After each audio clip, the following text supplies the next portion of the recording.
All right, all right. Microphone check. 1 2 1 2. Oh, let me just swap that. Take this, pop that out. All right. Put my noise suppression on. There's some people working next door. All right. What is going on? Got to get some light going on here. Got our camera set up, the vise set up. We got a lot of rooster fish flies still. Who would have thought? It's over 300 and something rooster fish flies. So we're going to be tying some tails, and then we'll be, what do you call it? Tying the heads. So we'll see what the deal is. Yo, AC, what's up, dude? Thanks for the photos and stuff. I couldn't use the video, unfortunately, because the way Androids take video in like default setting, it's this weird format. It doesn't work on PC, so I went and switched my settings on my phone so it runs on H.264, which is a more compatible codec. But the photos came out good.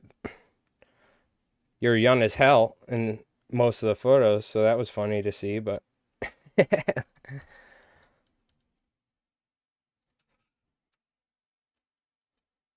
yeah, I think it came out pretty good. We'll see.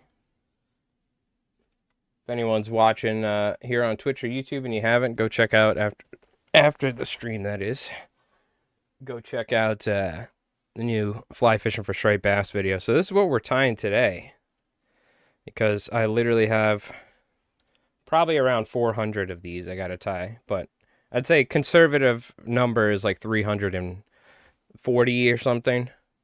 So I have, if you look there, we got size 4-rod Gamakatsu SL12S, big games, right? Box of 100. We got white in size 4-rod, and these are kinky muddlers that we're tying with slinky fiber. Oh, you just watched it? You liked it? Nice, man. Appreciate that. And thanks for the photos. There was some, let's see, Captain Dave Flanagan will shout out.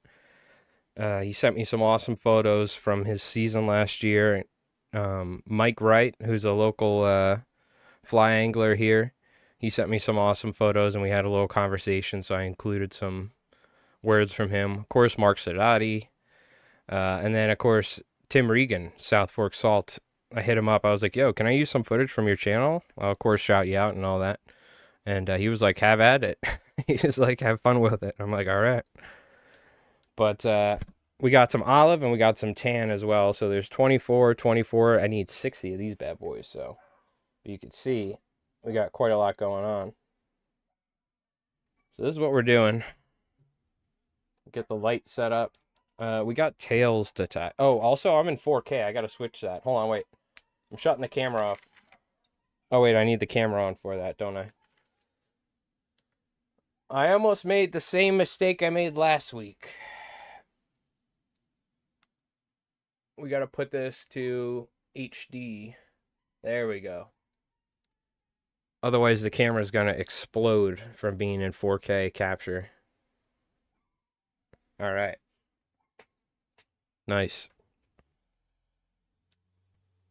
So, yeah, we got some tails to tie. I don't know if you could see, but I have like just a majillion, which is the correct numeral terminology of feathers here. Tan feathers, white feathers. I just sat down yesterday and pulled them all out, right? The size feathers that I like when I'm tying a large amount of flies like this. And I have some 4-rod Gamakatsu SL12Ss. So we're going to tie the tail section. And I'll show you. Essentially, I sat down and watched a video of Johnny King's tying this fly, because this is a Johnny King's pattern. And these are for a guy going, or a group of guys going down to Baja for rooster fish. So I sat down and watched Johnny King's video, which I forgot what channel it was, otherwise I'd shout out. But somebody that went to a fly show and filmed them. And we have our tented hackle, right? Well, it is tented. It's like 45-degree angle. We have with bucktail 360 degrees for the support. Then you wrap underneath it which is what I didn't do, which Johnny was doing. And that kind of supports his hackle. It kind of curves it up a little bit. So it gives it more action in the tented hackle, but it also stops it from fouling, which is what I think, at least. He didn't mention that, but I would just assume from tying GT flies and stuff like that. Then there's marabou that we use to cover up our thread section where the feathers are tied in. So that's a nice taper point for the marabou to come in, right? And then we have our slinky fiber for and at this point we have like this much room, right? So we're really not tying that much slinky or SF blends, but we have regular slinky fiber top and bottom, and then we have some SF blends in the front for a little bit of body flash, 3D eyes with the E6000, and then we're using liquid fusion for the head, and this is for durability, so I think the 3D eyes don't come off over time, which is something that will happen with 3D eyes, and just using E6000 or what is it, the liquid seal from Loctite is another one people use, or the Zap Gap one. So essentially just on the head of the fly, and particularly where the eyes are, and that's just going to make it durable, keep the head shape. And I tested the flies out. I have a new video, I think either coming out Monday or it'll be next week, because we'll see what the deal is. If I'm not like steamering tomorrow or something, I'll probably film a small, I like having like 2 shorter videos and 2 longer ones. And next week we have a tandem Pyara Sedati Slammer brush fly, which is just, it's like a 30-something minute long video. And then I filmed a kinky muddler striped killie fly. So we'll see. We'll see. That may be a Monday video too, but the new Gartside Gurgler video is up for, it's coming out Sunday. It's up for members now. So, but we're going to be tying these. We got tails to tie. I do have a video of this coming out soon. It's a beautiful, smaller version with like blue and yellow and green and olive. It looks awesome. So, but we're tying some classic rooster fish flies. So what we need to do is tie our tails. So I'll show you. We're going to tie a couple tails and chit chat and whatnot. And then we're going to move. I have so many tails tied, I got to start doing some bodies. So we're going to start using our slinky fiber, which I'll show you. I got a bunch of slinky fiber here in gray, white, olive, and tan as well, or like shrimp color. So we're going to tie essentially as many as we can tonight and try and get a big chunk of these done. So,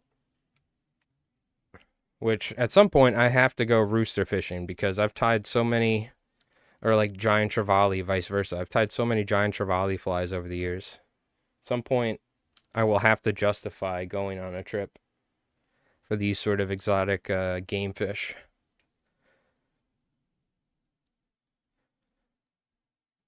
At least I know the flies work, right, when I go.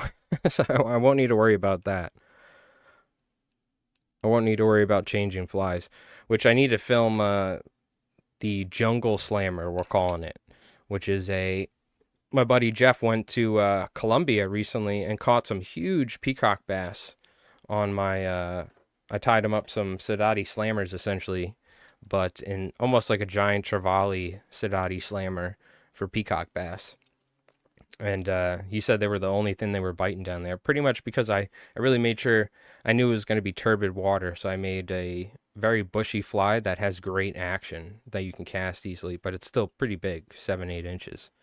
And so I got to film a video for that. I have a couple tandem, like I said, the tandem Pyara fly, and then I have a squimpish tandem herring fly that I tied for largemouth, which I also need to edit. So I usually film like a week or 2 in advance, because the editing process takes a while for like 4 videos for the next week, you know. All right, enough yapping. I have a little bit of bucktail here. I also have a new bucktail which we'll be using. In fact, I'll probably put this one off to the side. This is getting a little short in terms of the hair. Also, let me get this set up nice. So what we're going to do is essentially like the start of a hollow fly or a bulkhead deceiver. We're going to tie a collar bucktail, pretty healthy pinch, maybe like half the width of a pencil or something like that. And then, or maybe a little less, maybe a third.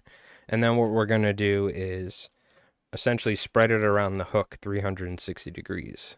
So I'm going to explain this pretty well for the first couple, or the first one, right? And then if you have questions, you can always ask. But I'm not, at some point, we're just going to start cranking out tails here, and then we'll switch to the bodies. And let me see.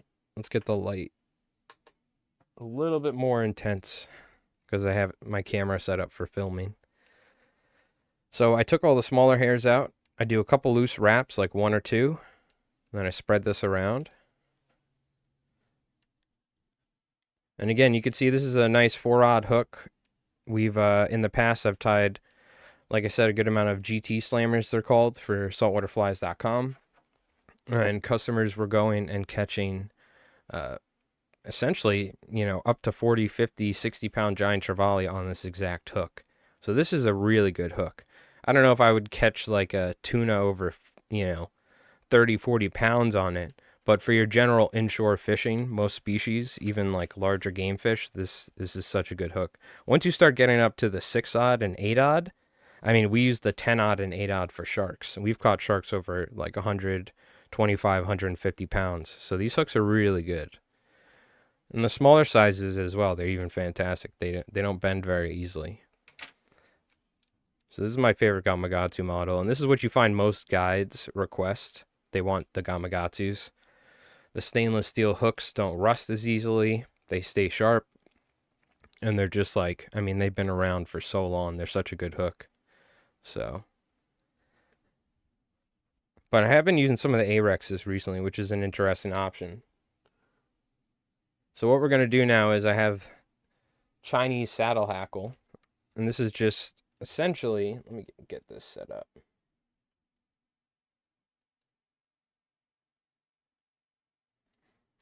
So we have just some fairly cheap Chinese saddle hackle. The trick is buying an ounce pack from saltwaterflies.com. And then I can go through the entire pack. There's like probably 1,000 feathers in it.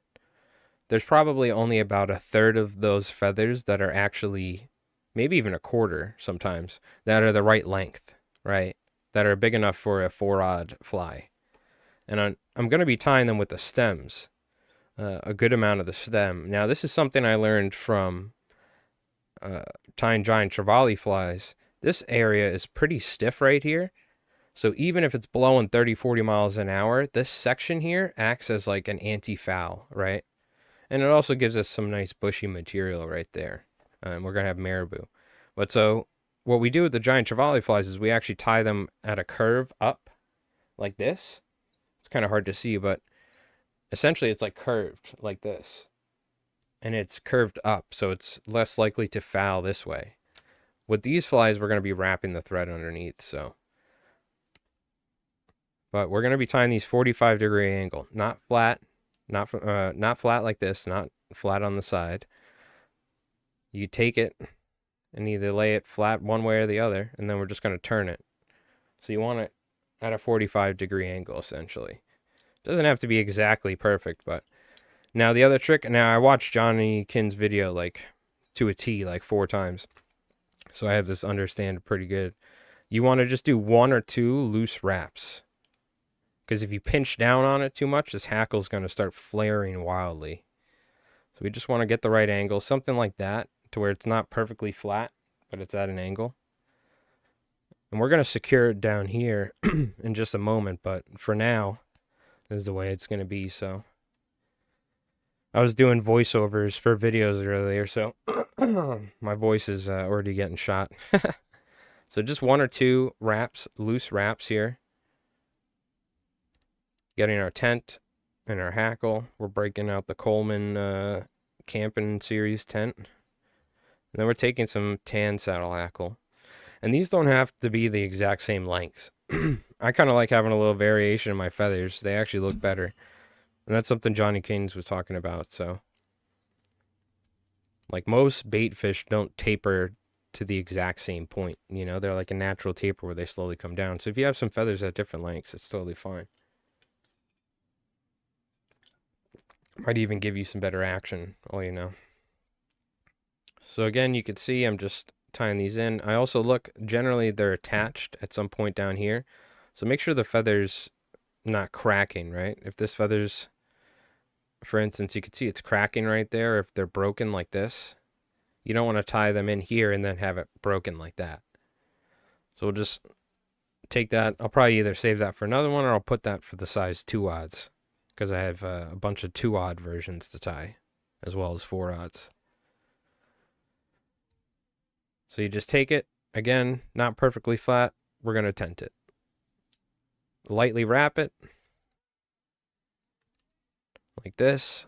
Now you can see we have our tented hackle, one of these bad boys. It's getting a little wily, that's all right. One thing you want to do is you want to make sure it's also sitting like perfectly even, top and bottom. And then what we can do is now secure it. What I do normally is I cut the hackle after, but I kind of cut it nice and neat here. And now once you've gotten it secure there to where it's not going to go anywhere, I'm going to wrap underneath it. Are we tying a deceiver? No, we are tying Johnny King's Kinky Muddler. His rooster fish version for rooster fishing. So these are going to Baja. Or with people going to Baja, I should say. Baja. It's like some dumb Tim and Eric thing, I remember. All right, we're going to wrap. So what we're going to do here is pinch. You got to be careful. You don't want to break your hackle. You can break these pretty easily. I'm going to pinch this, lift it up. We're going to go underneath.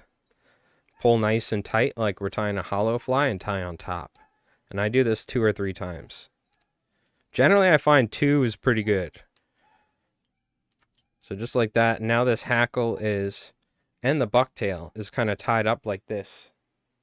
So it's going to be less likely to foul, but one of the main reasons Johnny Kings talks about is now we have this, I'll show you. Look at this pocket that you have at the bottom of the fly. Instead of the hackle being perfectly side to side, you have this hackle that is tented, and there's like a hollow section where the hackle is sitting side to side.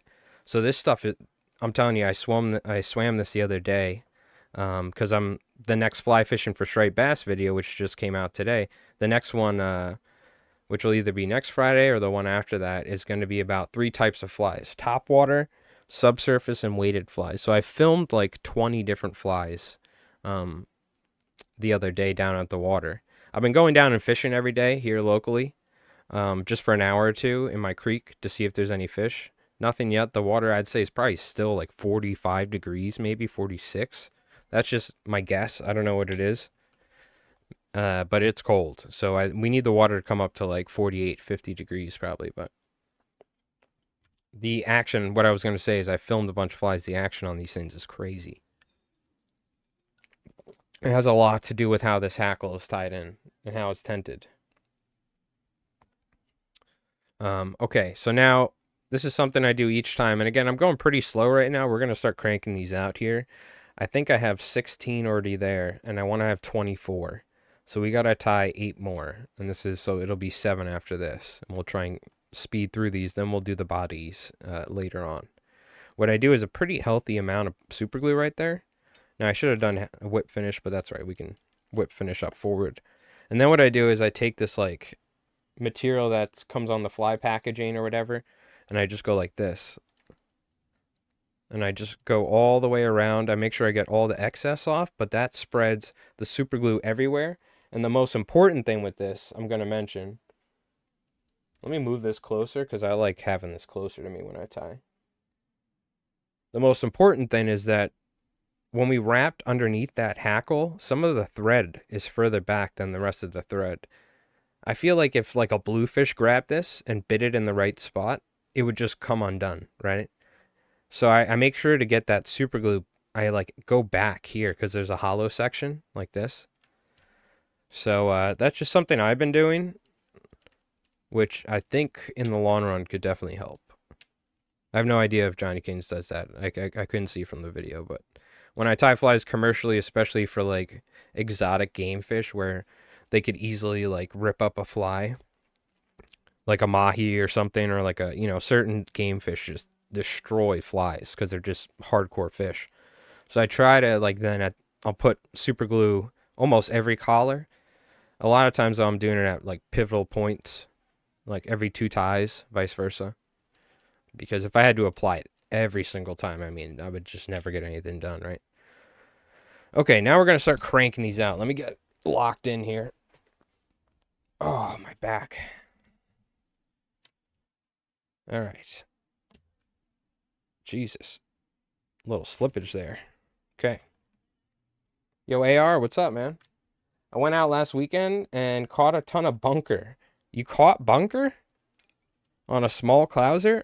Or did you catch shad or herring? Because generally you don't catch bunker. They're filter feeders. They don't even they don't eat stuff other than plankton. So it could have been shad or herring, or you just snagged them in the mouth.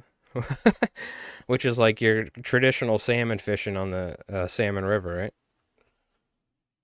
But yeah, bunker actually don't eat like fish or anything like that. They're essentially they breathe or they eat by breathing. That's why water quality is very important when it comes to bunker. But I think you probably caught herring or shad. Because early in the season I'll catch like herring, like river herring or Atlantic herring, because they will eat stuff. But particularly like shad. They look very similar too. For years it was hard for me to recognize until you start really looking at the profiles. You very well could have gotten some some bunker, but you could have just snagged them in the mouth because there's so many of them. I mean, to never say never, right? But from biology standpoint, they shouldn't be eating flies. Appreciate all you do, brother. Been watching your stuff for years. Gonna post my first YouTube fly time video tonight. Hey, awesome, dude. Sandman fly fishing. Love to hear it. Love to hear it. I saw you got a membership from Rev. So enjoy the emotes and all that and some early access. And join our Discord. There should be a link to our Discord if you don't have Discord. You should probably set it up, but there's an area to self-promote. So we have people that are like, hey, I'm making a fly time video. So, and they post it there, and maybe some folks will check it out, get you a couple views or something. So, but glad to hear it. I'll check it out myself.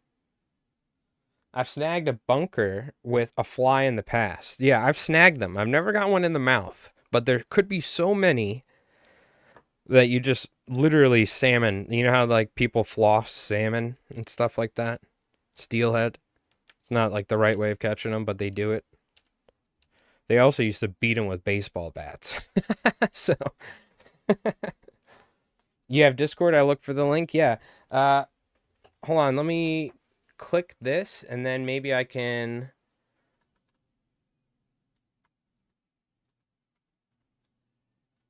I was hoping I can copy it from... Copy current address.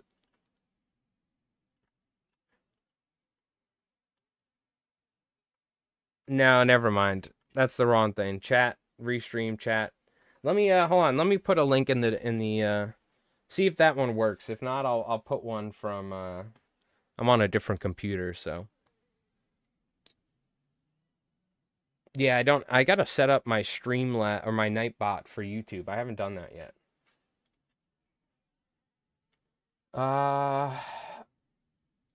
Invite, copy. Here we go.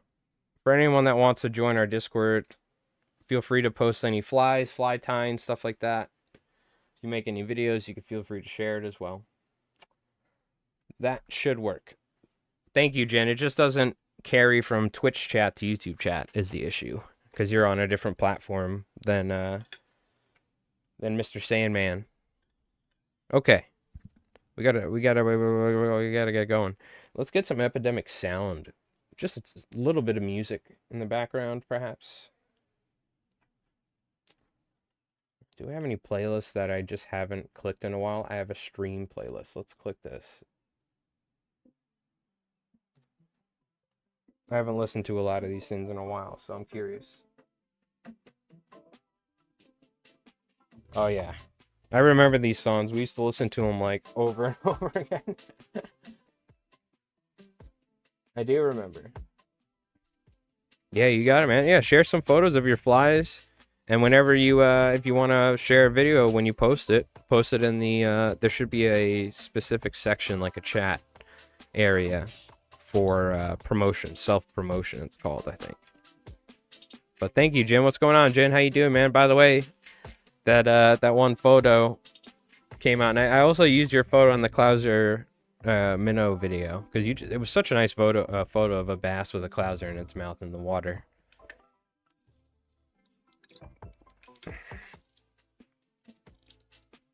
All right. Let me make sure. Do we got... Oh, you know what? I got music on, so I'm sorry. I probably need to turn my audio filter off. So, how would I do that again? Oh, yeah. There were like landscapers next door and stuff, but right now I think they're gone, so. I forgot it like screws up the sound.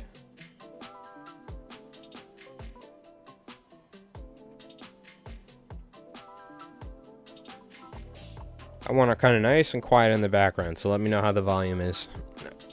All right.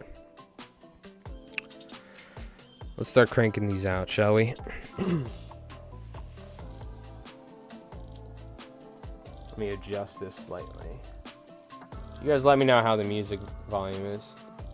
Just something for the background, you know what I mean? Okay. It should be good. So what sort of fly did you tie, Sandman? If you don't mind me asking, what are you posting? Because I see your profile pic looks like you're casting in the surf. And if you've been watching me, that means you're probably not tying trout flies.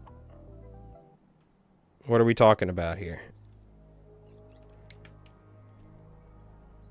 We got a Pops fly, we got your own creation, we got a classic, something different. What do we got? Let me go back a little. So we're gonna wrap on top. Alright. My feather's cracked. It's crazy. The good thing is I probably only went through about half of this 1 ounce tan hackle. I have to order an ounce of the gray hackle. I don't know what some of this music is, but we're gonna listen to it. Alright. We shall listen to it. Small Clouser for the schoolies coming. Hey, there you go. Yeah, YouTube was like, yeah, you gotta make Clouser videos. They get like give you like inspiration that's like based off AI or something. There's sometimes it's not a bad idea. Like just like more broad video ideas instead of like, but they really, everything they talk about is the Clouser. Because I guess according to AI, the Clouser minnow reigns supreme for all striper fishing. I'm almost certain according to them it's the only fly that exists. Now I don't use that stuff a lot but a lot of it's kind of wonky. It's more like it, and they try and give you like AI thumbnails and stuff. It's hilarious. It's like it looks like it could be a fly reel, but it's not, and it's just floating on the rod, and then there's water and there's like a salmon fly, and they're like fly fishing for striped bass, and I'm like, great thumbnail. And I see some people using stuff like that. It's pretty interesting, but I think my thumbnail game's not too bad. I think I've gotten better with my thumbnail game, you know? Here's a little tip for you, Sandman. Every video you make a short version of it. And edit it specifically for shorts.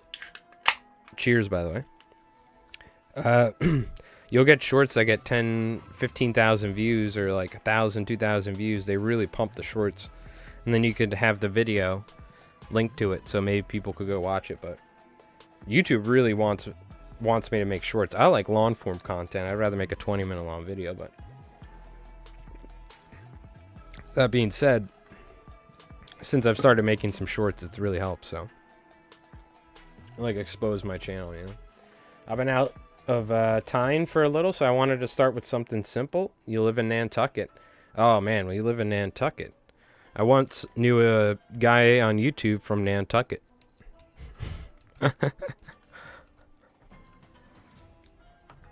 Yep, there you go. I was gonna try and come up with like the whole song like as a parody, but I'm not gonna torture you guys. Yeah, you're in a prime time spot then. Long Island's pretty good, but Nantucket, Martha's Vineyard, Cape Cod, now we're talking. Those are like holy grail places for striper fishing from shore with a fly rod. Yo, Doc, what's going on, man? How you doing? What's up? What's up?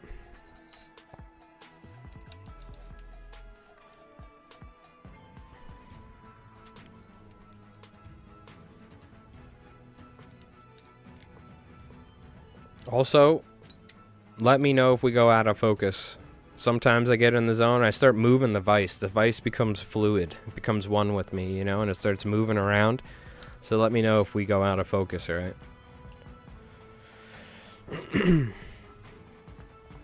How you doing, Doc? What's up, man? What have you been up to? Oh, I got some bucktail I already cut off. So let me go ahead and use this. Yeah, we got the Kinky Muddler video, a killie, striped killie, or mama chug, they call them, version. We have a tandem Sadati brush fly. And then I think I'm going to try and get it done. I mean, you got to realize, especially this fly fishing for striped bass video, like the one that came out today, when they're like, you know, anywhere from 15 to 20 minutes long, it's just a lot more editing than a fly time video. So I'm hoping to get it done, but if not, it'll be, I might do every 2 weeks just so I can really put my effort into making the best video possible. So we'll see. I don't know. I filmed a bunch of stuff for essentially like the 3 main types of different types of flies that you can use for stripers throughout the season. So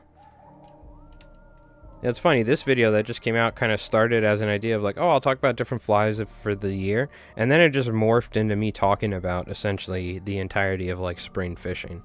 And of course there's not everything, I missed some stuff, but I just started, I was like, well, maybe I should talk about cinderworms then. Well, maybe I should talk about mole crabs for the spring, you know, and this and that. Because really, spring goes from April all the way till almost July at some point, even though the summer equinox is on the 21st.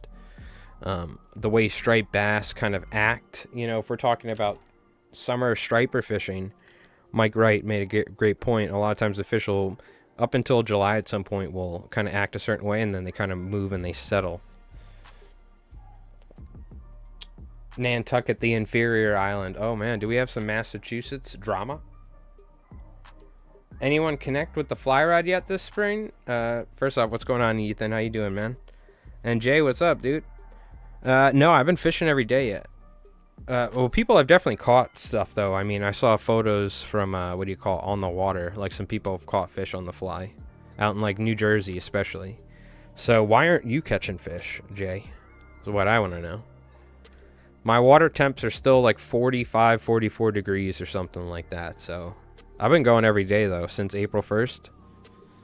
Or April 2nd, I've been going down every afternoon, so... I'm trying to spend like an hour or two every day fishing the right part of the tide, outgoing tide, when the water's the warmest later in the day. You pretty much just want to fish later in the day anyway when it's sunny, because you want that warm water flushing out with the outgoing tide. So there's a ton of bait. There's we saw shrimps, we saw silverside, of course killies and mama chugs. There's all sorts of stuff. Still haven't caught a white perch in this spot, so we'll see. This year, too, I'm going out late, super late. I'm going to go out at like 1:30, 2 o'clock, and I'm going to fish till like 3 or 4 in the morning in May or something. Because I'm really trying to get a weak fish on the fly, and I'm convinced that there's weak fish in my creek at night. Some of them have to make it through the gill nets that are in the bay. So, because everybody puts their gill nets right there and catches a bunch of weak fish. So I'm assuming that some have to get through at some point, but I'd be really surprised they don't come into the creek at all. You know what I mean? It's like a perfect spot. Nice deep water too, right next to a flat. Fresh water that can, you know, way up in the creek that comes out from a like a pond. Really good. Not a fan of the gill nets, but you know, whatever. People gotta eat, I guess. As long as they check them regularly, you know what I mean? I'll tell you what though, I would never help anybody gill net ever, because I helped somebody do it before. They wanted to bunker, and caught a bunch of like small stripers, and I was like, don't you ever ask me to do this again. I was like, don't you ever ask me to help you gill net ever again. You brought the fly fishing dude. This is a fly fishing guy too, but he also had like a bait business and stuff. But it's really, this is the thing you learn with like regular fishing, commercial fishing, clamming. It all comes down to experience, right? It's like where you put your, either your fly or your net or your clam rake. That really makes a big difference, right? And whether or not you're actually going to be successful in whatever your endeavors are. So knowing not to put your gill net, for instance, in a creek where there's a bunch of juvenile stripers regularly would probably be a good idea. But all right, wrap this off. But yeah, that was the last time I ever helped somebody do that. That's kind of how I expected it to go. You know, to be honest with you, that's kind of exactly how I expected the experience. And I was like, yep, all right. Thanks for validating my point.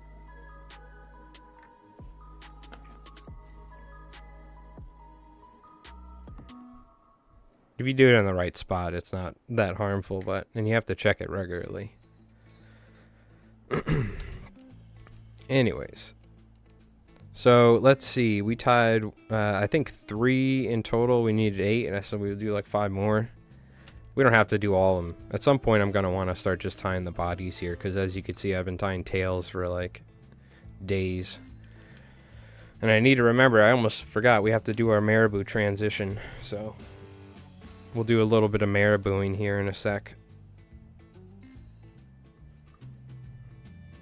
I'm really going to have to vacuum, because when you break the marabou out, that's when all hell breaks loose in terms of the aerial assault of feathers everywhere.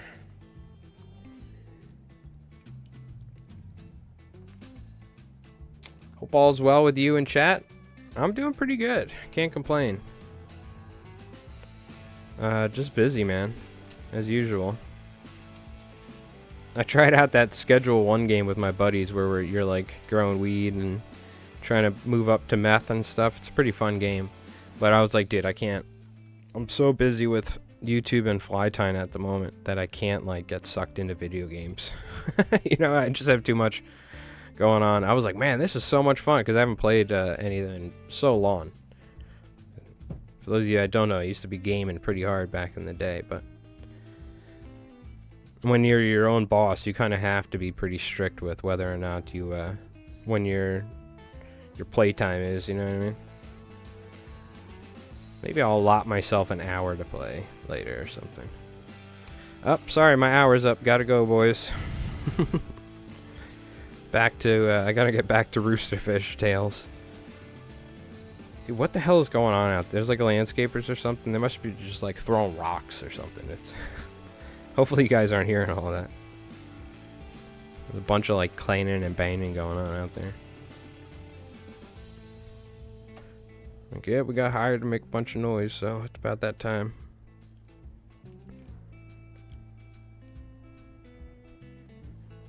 So sometimes I like having that tan stick past the white as well. Again, I'm just trying to get it right around 6 inches for these flies. You can see from the 4-rod hook to here is 6 inches. I haven't measured, so or right around. And for the 4-rods, we're doing 3.5, I think, to 4 or something like that for the size.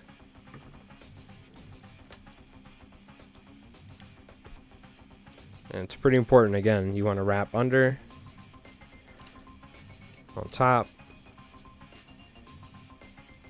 Oh, we gotta change. This is only marble racing music for Friday Fly giveaways, so.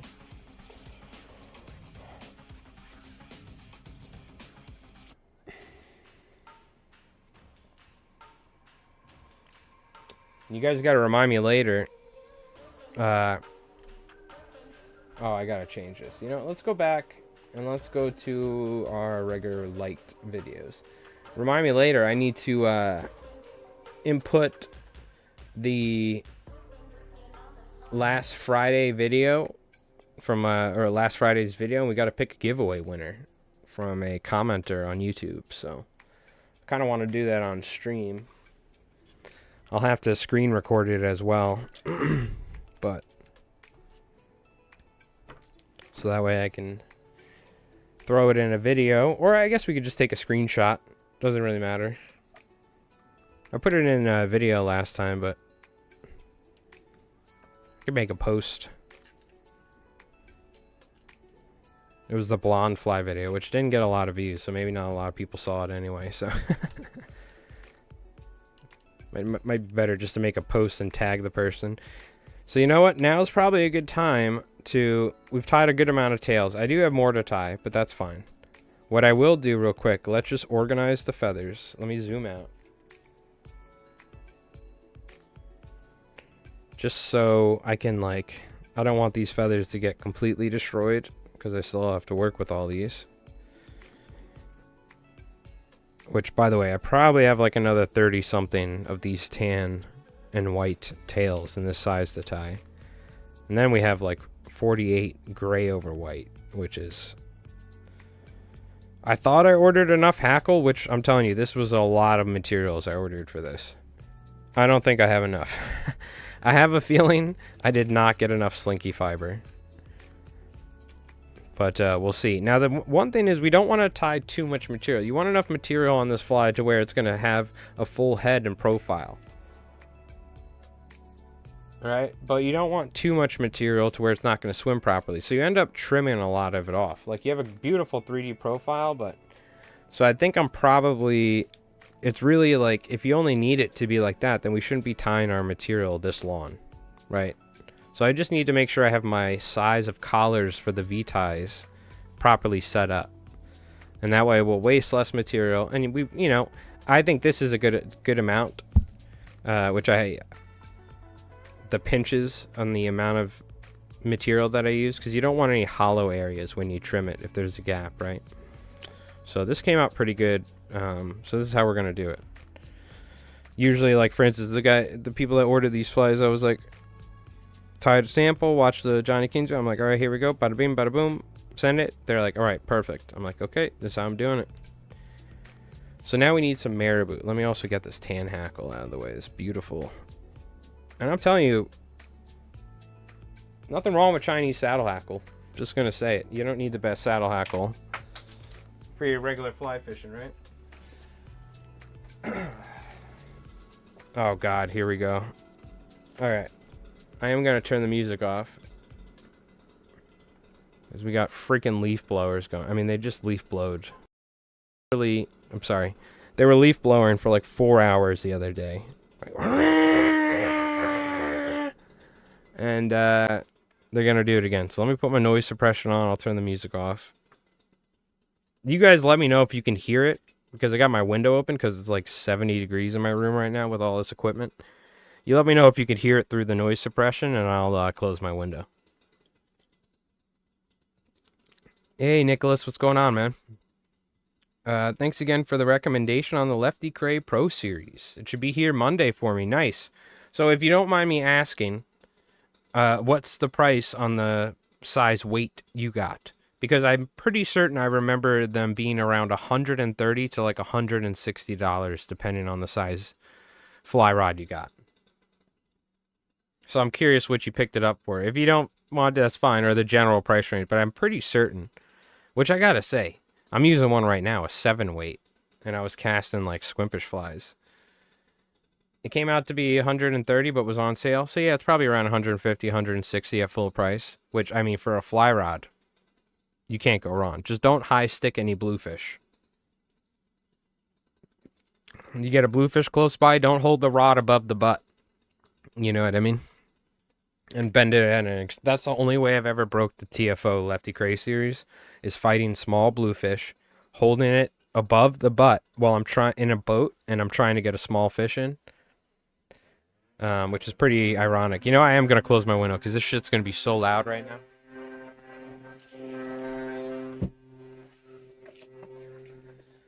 All right.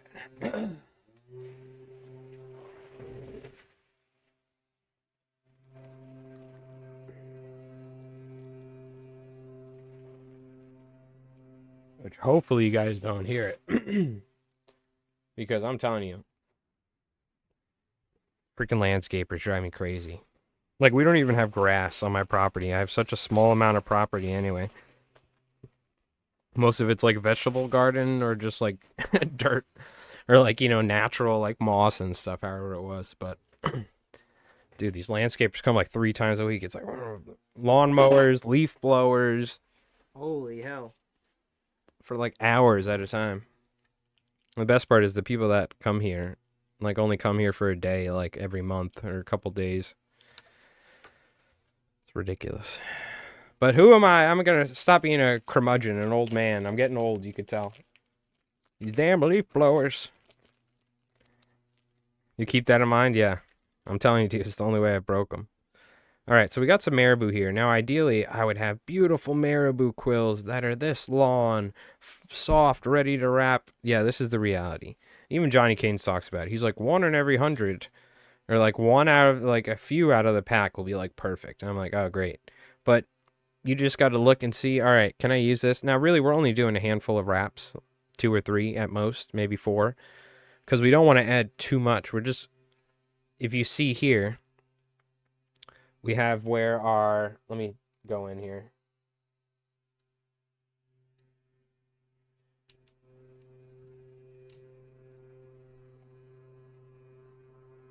So we have where the thread is, right? Covering up where we wrapped our hackle. We're essentially going to wrap this. So we cover this area, because if we tied our slinky fiber here, we'd have a gap. So we're going to have a nice transition from the long material to the short material, because the slinky fiber will be shorter. So we're going to have our marabou palmered, and we're going to cover this section. So we don't need much, but I like going a little bit forward, right? So that way, essentially, the slinky fiber V-ties are really only going to be in this section of the fly. And Johnny Canes talks about that. You don't want the entire body to be slinky fiber. It's like almost half of the hook shank is where the head is. So this head right here is pretty much only this amount. So we're going to tie longer material and then cut it. That's essentially how we're doing it. So we need marabou. This one's pretty good.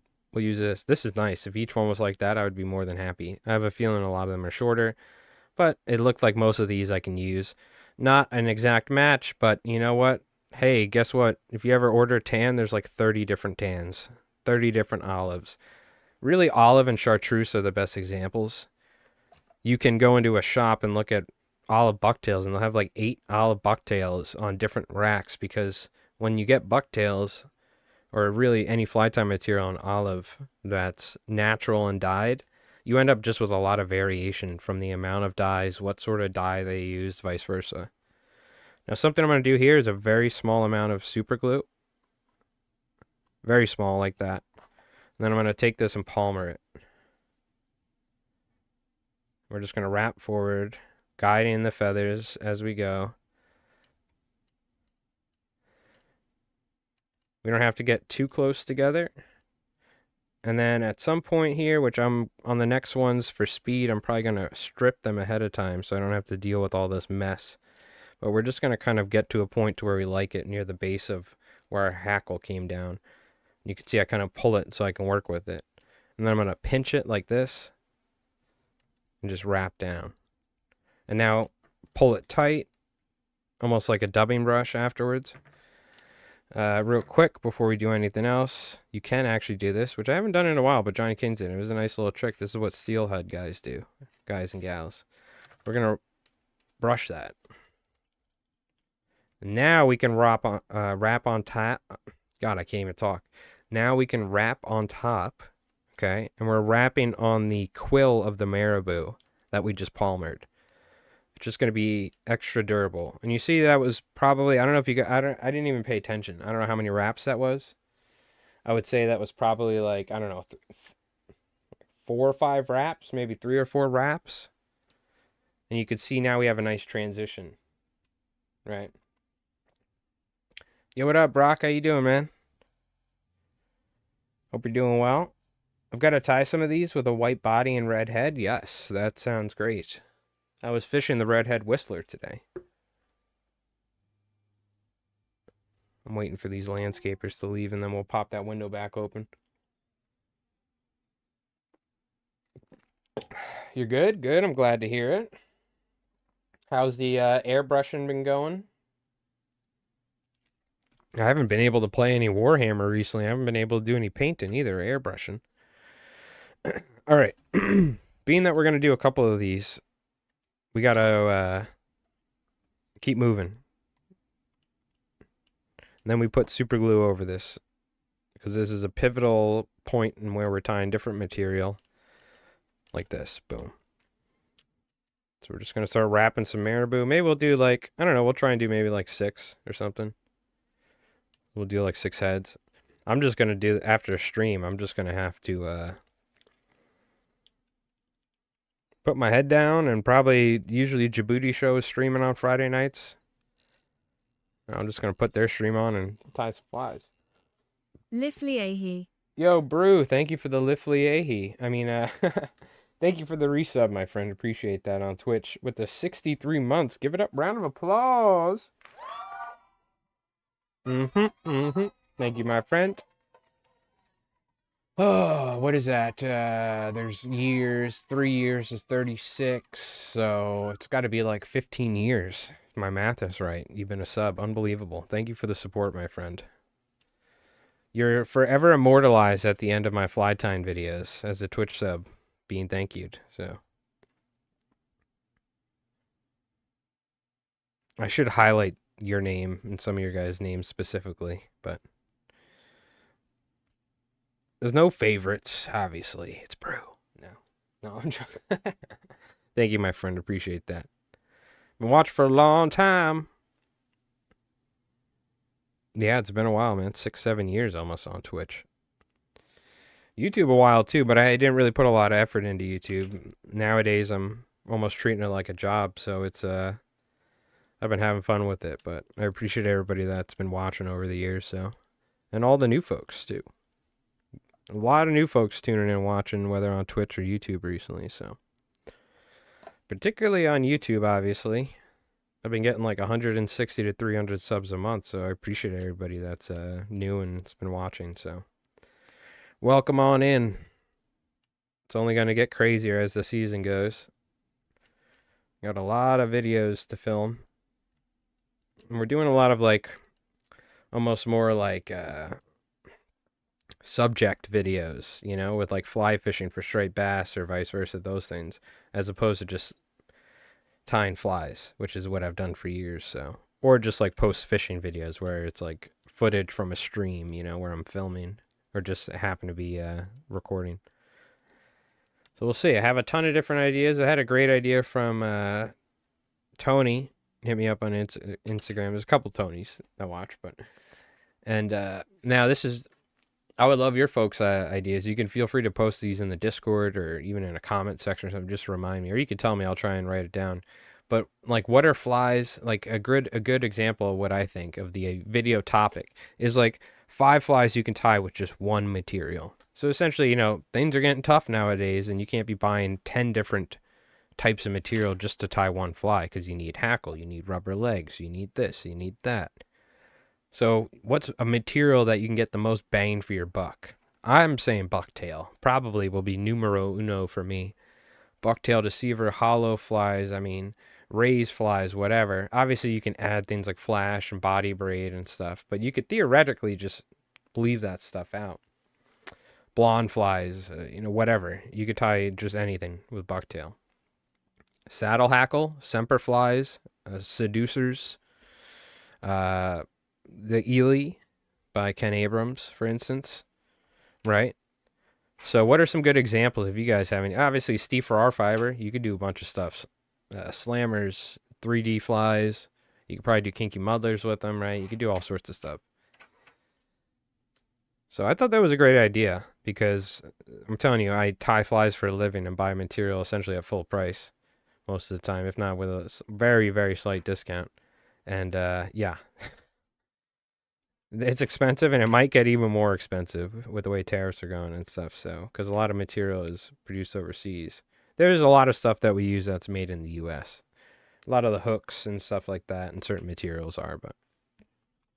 So I thought that was a good idea. We'll probably I'll start like putting a script together, maybe some different I don't even need a script, just like bucktail or saddle hackle or marabou. You can tie marabou flies. It'd be nice to have flies where you really just need that, other than like some little flash or body braid to cover up your thread, simple stuff, but not no flies where you need like a ton of different material. So if you guys have any ideas for that, help me brainstorm. Feel free to let me know either in the Discord or comments or something. So, but I'm sure if I sit down and think about it, there's probably a good 6 or 7 different videos I can make on 6 or 7 different materials where you can get multiple flies out of it, right? So I got to start brainstorming.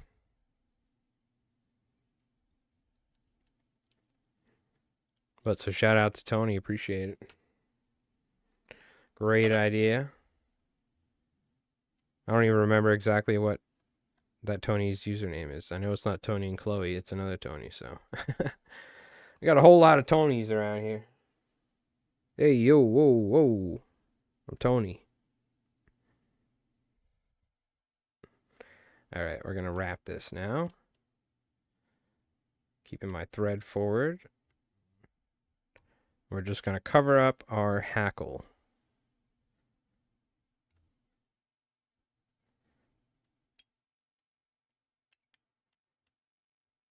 We can pull this tight. I think the landscapers are gone, though, so I think we can open the window and get some fresh air while I'm streaming. Oh, my God. I can't believe it. Just wrap that, whatever. Again, you don't need much. This one got a little sloppy jalopy, but once we brush it out,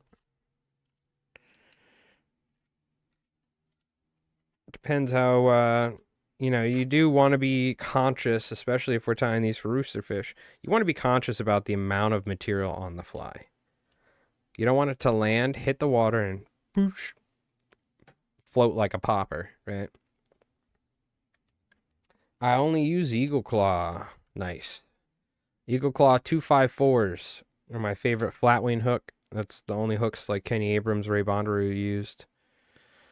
I mean, back in the day, you had a handful of choices. You pretty much had some Veravosses. You had the Mustad 34007s. Some Eagle Claw hooks, which weren't even fly hooks. And Gamakatsus. And that was pretty much it. There was maybe a couple other hooks, but really no saltwater fly hooks. There may be a couple brands I'm forgetting from like the 90s and stuff, but I mean, there was just like a handful of manufacturers that were producing saltwater specific fly hooks. At least the inshore ones I used regularly. Bucktail, laser dub, marabou, makes heads, bodies, feathers, or just extra touch. Yeah, you could always also, it doesn't have to be specific flies. It could be like how you could use this material in multiple ways, right? So I guess it's kind of like how you can get the most bang for your buck.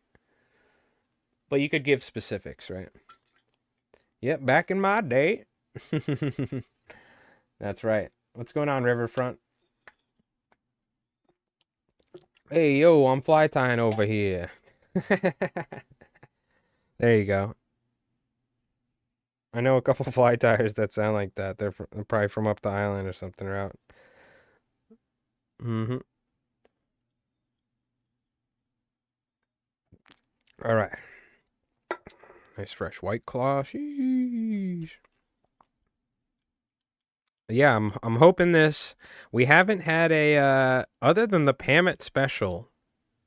We haven't had a new video get 1,000 views in the first 48 hours. Because really, the first 48 hours are when it's exposed the most, and then YouTube's like, all right, whatever, unless it becomes a quote unquote viral. But the Pamet special did really good. I think it got 1,000 views in like the first 48 hours. So I'm hoping this fly fishing for striped bass video does. I put a lot of time and effort. I think it came out pretty good. I'm hoping after a year of doing these, my these sort of like topic videos are going to be like really polished because I'm just starting to make these sort of things. So it's kind of hard. I'm like trying to get the visuals right, while talking and stuff about stuff. A lot easier for me to tie a fly and chop that sucker up and do a nice looking fly time video. Man, some of this marabou is seen better days. Luckily, we don't need a ton, so ain't got to be pretty. Something tells me the rooster fish don't care if the marabou is slightly blemished.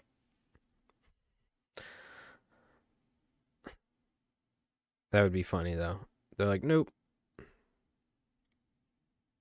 All right. So again, I like pinching the top off. Then we could tie this in from the front. You pull this back so it's easier. You could tie that stem in there. Wrap it back quite a ways so we actually have a nice chunk to work with of that marabou. And then bada bing, bada boom. A little bit of super glue.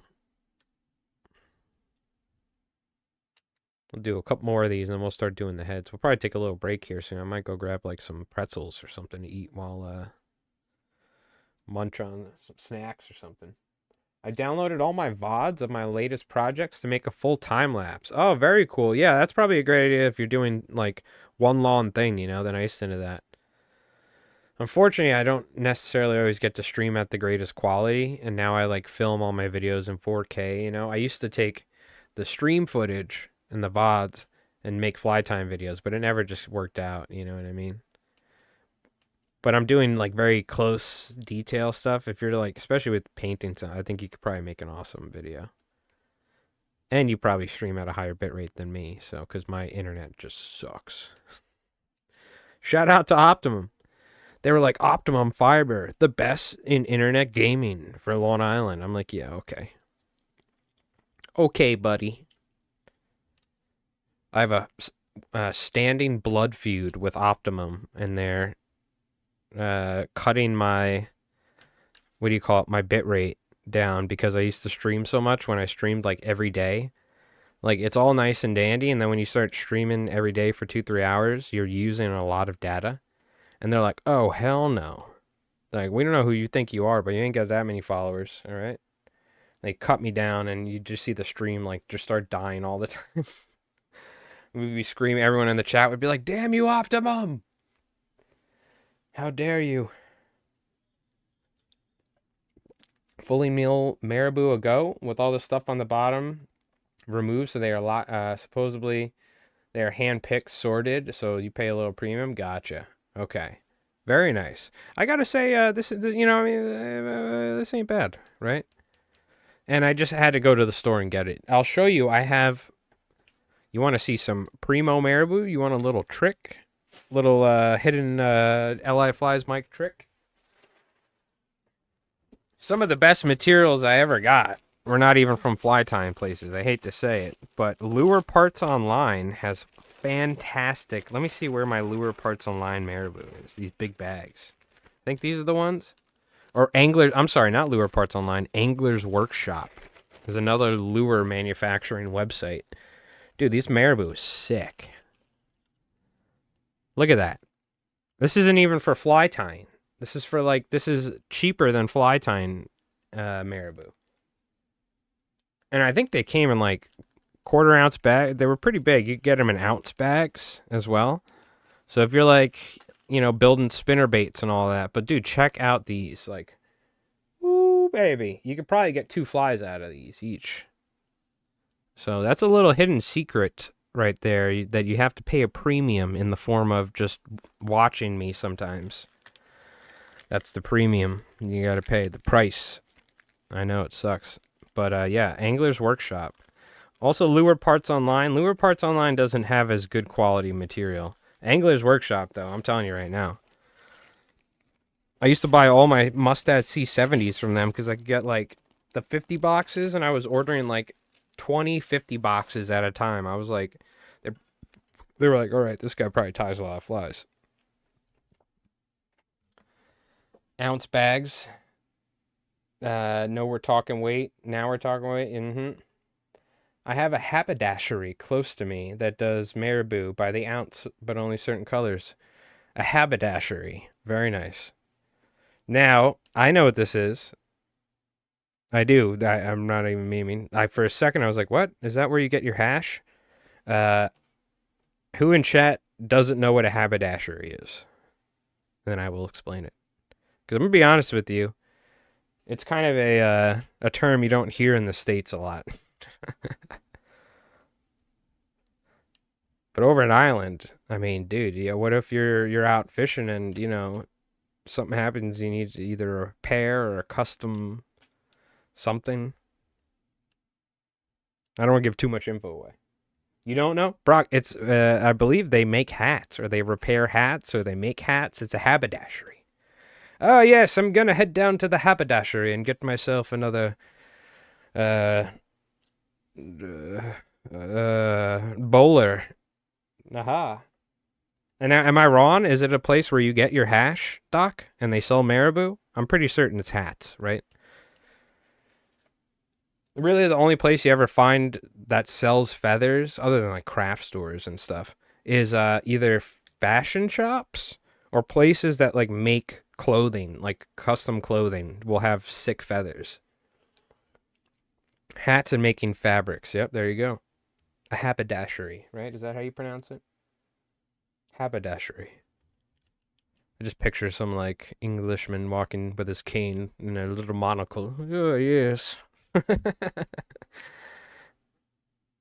To the haberdashery, Elizabeth. Let's go. Mm-hmm. Interesting, right? Don't ask me how I know. It's probably just from like watching something with like England or something. Maybe the U.S., because in the 1800s, 1900s, you had haberdasheries or whatever, where people were, I guess it's time I finally survived. I didn't die on the trip out west, so I guess it's time to get a new hat. I lost it falling off a cliff. Got kicked by a buffalo, and you need like a cool hat. The guy would like make it by hand, like form it. Yeah, hats are still important, but yes, hats used to be extremely important when you literally were like surviving for your life, working every day. Nowadays, we're a lot more comfortable. We got polarized sunglasses and stuff, but hats were very important for multiple reasons. And then, they became fashion as well. But I use hats all the time as commercial fishing and regular fishing, of course, but particularly commercial fishing. Even with polarized sunglasses, you kind of need it to block out the sun so you don't go blind from working on the water every day, because it's that glare that gets you from the water. Also gives you sunburn pretty good too. It's that damn glare off the water.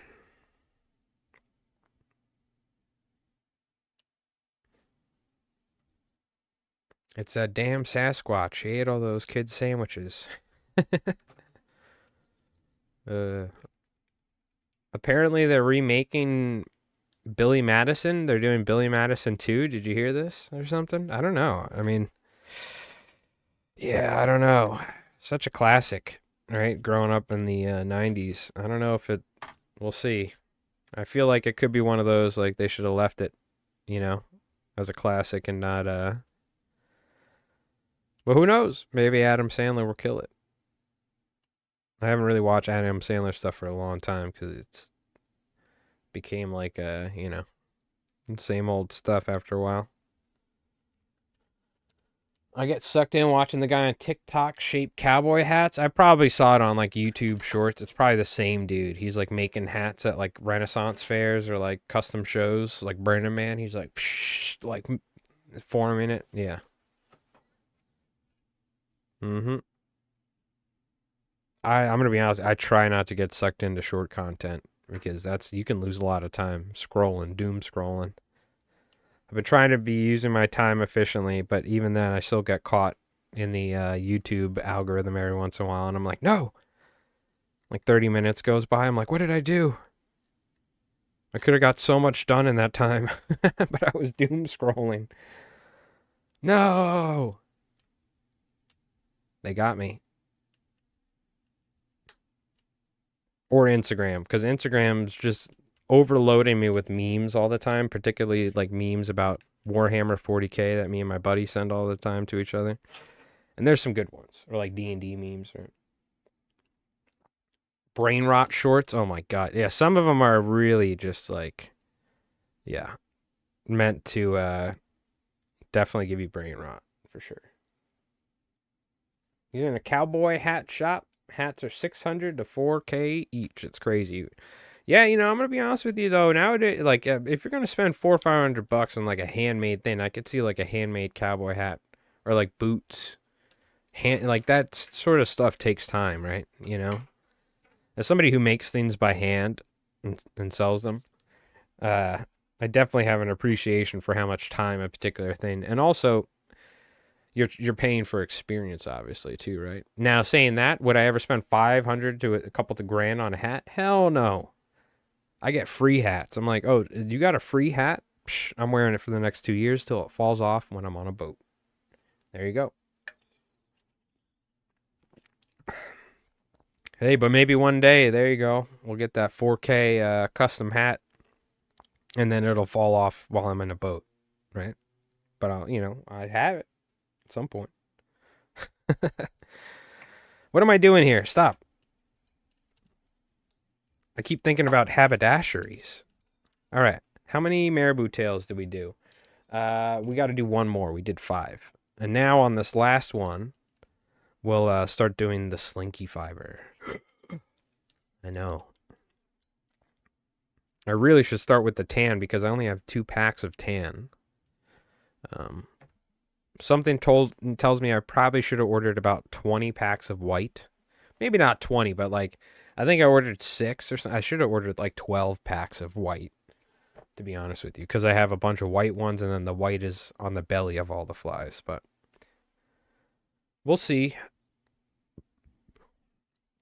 One thing I don't like doing is like kind of midway through an order being like, oh no, I don't have enough, and like skimming down the materials. Obviously, you want to keep them consistent and you want the flies to all be the same, especially when you're tying hundreds of a fly. It's pretty easy to see glaring, obvious differences. And obviously, when we want them all to fish the same, cast the same, vice versa. Yada, yada, yada. It's okay if there's slight differences. But if I have to, I'll try and order some more. Unfortunately, saltwaterflies.com only had so much of this tan slinky fiber, so if I have to, I might need to look for it somewhere else. And I'm only using Steve Farrar fiber blends near the end of the fly on really the last collar or two, because Steve Farrar fiber blends are like literally, what are they, like maybe $9 or $10 a piece, or $10 or $12 per pack, which yeah, you know what I mean? Like, I have to think about what sort of materials I use when I'm tying flies commercially, obviously, for it to make sense for myself, right? So we got our marabou, we wrapped it up, and again, very small amount of space to actually tie our slinky fiber, but that's the way we want it. We're just doing V-ties, minimal amount of wraps. We don't really want like a ton of material. We don't want a ton of space for our slinky fiber, essentially. We want this half of the hook shank. Hey, Julian, how's it going? Is it pronounced Julian, or is it like a silent like H, like Julian or something? Montes de Oca. I do tie for a living, or you tell me how to pronounce it. But we make YouTube videos and stream. That's part of my income. Tie flies commercially for businesses, as well as private fly tying. This is all stuff for guides that we're doing. I do that for a living, and then also commercial shell fishing or clamming. Okay, I'm gonna call you Julian, so because I don't want to sound like an asshole trying to pronounce something. But yeah, and I've been doing it for I've done some for like 10, 12 years, but I quit my job as a mechanic to tie flies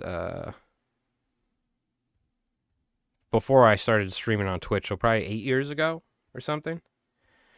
But that being said, I mean, unless you're like an all-star, you can't just tie flies. That's why We do some clamming and YouTube as well as, you know, a side hustle or as a essentially almost like a job, another job, vice versa, or Twitch streaming. And I give in-person fly tying lessons. If somebody wants, I'll do seminars or something. So you have to diversify. You find most professional fly tyers, quote unquote, that design flies or this or that. None of them really do a ton of commercial fly tying or bulk fly tying. They'll charge like $100 a fly.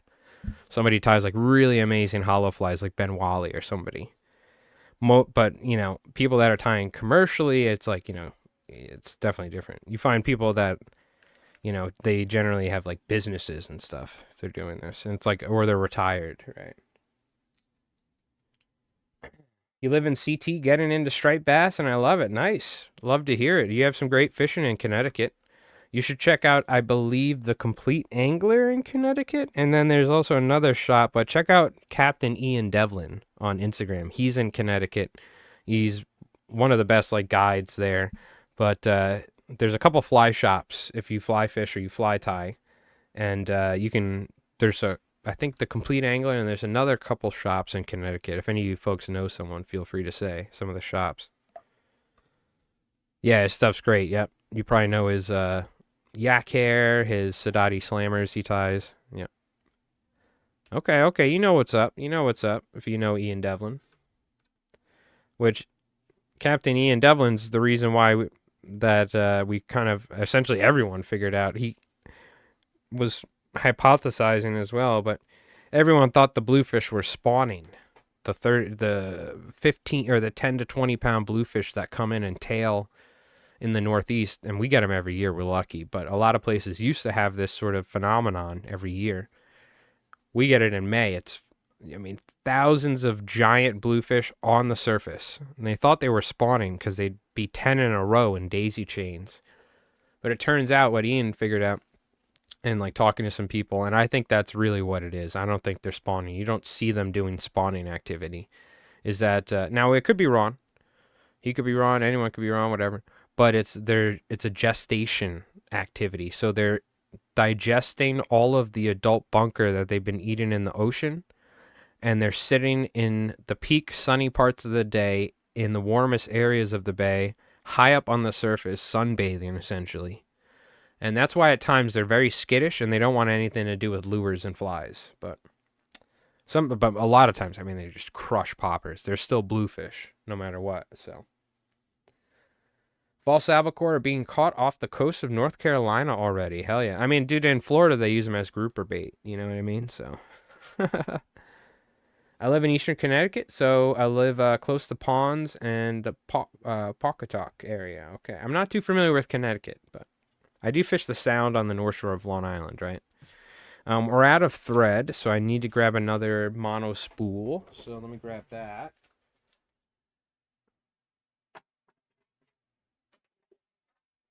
And how long have we been streaming for? An hour and 30 minutes. So I'll go downstairs, grab a drink, stretch my legs a little bit. We'll play our Albie highlight video, and then let's start tying the heads on these flies. And I'll pretty much show you over the course of a couple flies, we'll transition, and I'll show you how to tie these things.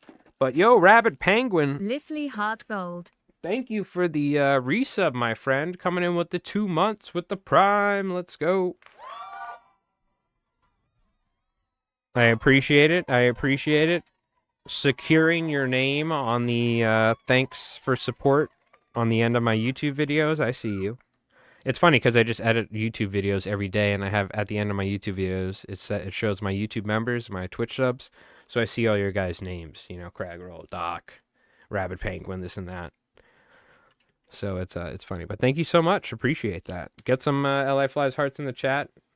Or some Mike Ross emotes if you're on YouTube, because I got to upload more emotes for YouTube. Lives forever in the YouTube credits, exactly. Exactamundo. Very cool. Thank you, dude. Appreciate that. Making sure Jeff Bezos doesn't use that Twitch Prime money. If you let it go to waste, he's going to just go up into space wearing cowboy hats, and we can't let that happen again. Yo, Southern Fly Guy, what's going on? How you doing? Where do you live and fish? I live in Eastern Long Island, so Long Island, New York, which I'm sure you're familiar because we're essentially neighbors. Um, and I fish in the South Shore of Long Island. So the Atlantic side, not the Sound side. I do fish the Sound side as well in the bays and stuff, but I mostly fish the South Shore bays. If you look at Long Island, it's the entire South Shore is covered in these big bays that were formed by glaciers, and there's sand dunes that are on the outside blocking it from the ocean. So they're the sand dune strips where there's houses, there's roads. You drive that, you have the ocean on one side, you have the bay on the other. So you can go from fishing the bay to fishing the ocean, vice versa, yada yada yada. We're pretty lucky in that. Montauk and then Block Island this year. Yeah, if you the most recent video, there's a couple photos of Mark Sadati. Those are 30, 40-pound fish that were caught on jigs in the fly, and that was in the rips off Block Island. So, oh yeah. And that's fishing in 80 to 90 foot of water, fishing 12-inch wig hair bunker flies. So, which is, we're going to have a video specifically on that. Hopefully me and Mark can go out there. I pretty much drive Mark around like driving Miss Daisy. So, but he's got friends that are out in Montauk, and we've gone fishing out in Block Island before. So, let me put these back inside the case or whatever in the bag, and then we're going to get our slinky fiber out. I'm trying to keep my room nice and neat. I vacuum about once a day now, and while I stream, I used to just throw the materials everywhere, so when I was done, there was like a pile of materials, like a real jack-off, but now I try and put the materials away as I go, so we put our feathers off to the side, because all this stuff I'm going to have to be tying with for the next 2 months, essentially. That's why I'm trying to get a big chunk done. The more I can get done, the sooner, the better. Because I really want to get a bunch of flies up on Angler's Marketplace. I want to get that storefront going. I haven't had any time to do anything because I'm so busy between YouTube and some clamming here and there, and then, of course, all this fly tying, so. Ghetto Blaster wig flies. Yeah, shout out to Jay. I still have so much wig fly. I'm gonna give Mark like probably a quarter or half of that. He's like, let me get some of that with those wigs. I'm like, yeah, I'll split the material with you or something. I gotta tie some flies with that. I have so many flies. Like I think I have, and I always change it, but I like schedule videos, and I have videos scheduled into May of like what flies I'm going to be tying, right? So yeah, I kind of have a good idea, but. All right, so we have slinky fiber. We're going to really dive into this here in a sec because I'm going to go take a break. But you love Sergio Diaz. Dude has some great ties. Yeah, Sergio's awesome. Me and Sergio fished for years. We haven't fished in a while, but we used to fish from shore on the North Shore. And then he had a boat or a friend's boat in Montauk. So they like one had like a center console and he had a flat skiff. So first time I ever met Sergio, I went out with him. This was years ago. And I love telling this story. And he's such a nice guy, but he's so serious at times, or like he's like very straightforward, right? And he's like, yeah, I don't know, I think that fly sucks or something. But he said that's just how he is. He's unfiltered, and I love Sergio. But I met him randomly on Stripers Online, right? Or no, I met him on Nor'easter. What's the name? Remember the name of that website, nor'easter.com or whatever it was? Do you guys know what I'm talking about? And it was like a fishing update website where people could post stuff, and you could post your own updates of fishing. Do you guys know what was the name of that? Is that even still around? I think it was nor'easter.com. This is like, now I'm going back into the far recesses of my mind. In fact, I'm going to look it up. Was that what it was called? This was like almost 15, 20 years ago or something. Or maybe less. I don't know.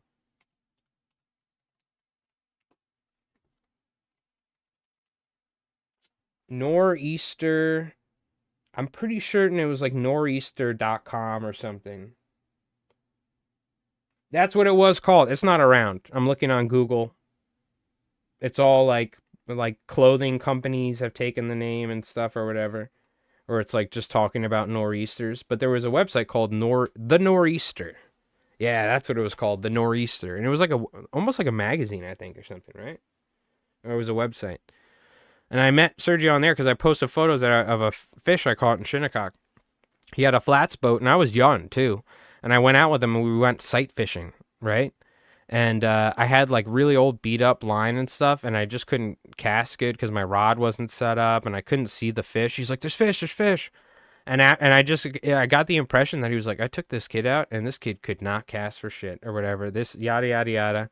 He was like, "All right, cool, I'll see ya." And I told him that years later, and he was like, "Oh, dude, I'm sorry." I was like, it was just so funny because I was like, he was almost like. He's like, God, can you not 70 foot make the cast? And I'm like, trying to do it. But years later, dude, we got to go fishing a bunch. Sergio's an awesome dude, and we know different people and stuff, so we ended up knowing each other. But I told him that, and he was like, "Oh, I don't even remember." And I was, but he was like yelling at me. I was like, "What are you doing?" But later on, we would go fishing, and I've got some videos and stuff where me and him went fishing and stuff, or there's clips from it, but. He's a really good fisherman, and he's like an amazing videographer and photographer. But yeah, they were free magazines, the Nor'easter. There you go. It's for any of you old heads. There you go. Maybe you'll remember that. So, essentially, we're going to be using the slinky fiber to V-tie. We don't need it to be that long. It only really needs to be about probably like that long, for instance. And then we'll cut it down to some different sizes. We'll try and see how we can cut it the most economically, or in the most economical way, so I don't waste any material. And we'll do the tan and white, and that the last collar or two, we'll do some Steve Farrar fiber. Now, back in the day, we used to get slinky fiber like twice the length. I don't know why they're like this length now. You used to have it double the length, which was great for tying bunker flies, Sadati slammers. Because this is about the length you want it at, double the length when you V-tie it for the tail section. But they changed it. Now it's this size, so I don't know. That's interesting. Now we use wig materials for bunker flies, not slinky fiber. But I don't know why they did that, but probably for some reason. I think it's the same amount of material. Maybe they cut it in half, and now they bundled it at this length, but I don't know. All right, we're going to take a short break here. We're going to play our Albie highlight. I'm going to go grab a drink and just stretch my legs real quick. Every hour, hour and a half, it's a good idea to get up, get the blood moving. Especially, I got a bad back, so I got to try and make sure that I stay on top of that. So we're just going to take a quick break, a couple minutes. I'm going to hit the hookah lounge, most importantly, and we'll be back to tie the bodies and the heads of these flies. Okay? Yeah, the Nor'easter, man. That's going back. That's taking me back.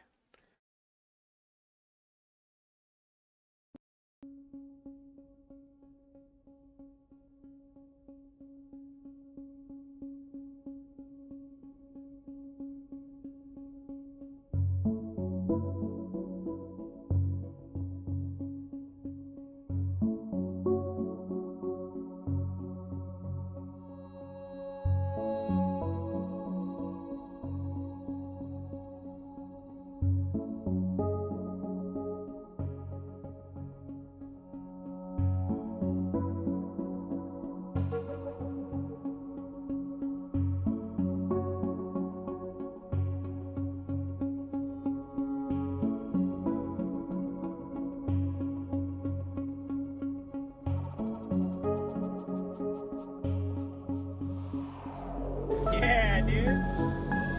Yeah, dude. Stay tight, all right? Yeah, keep it tight. Yeah, dude. Yeah, Aiden. Knuckle buster. Are you good? Do you need me to do anything? Yeah, I might need a ride. Yes. Okay. Hold on, I'm gonna turn now. I'm gonna try and get on the bow. Yeah, get on the bow. All right, you're doing good. Keep doing your thing. I'm gonna move us away.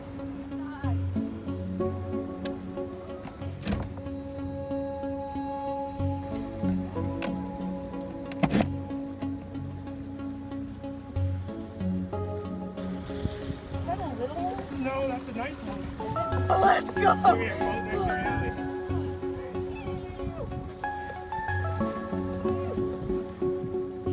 Good job. That's sick.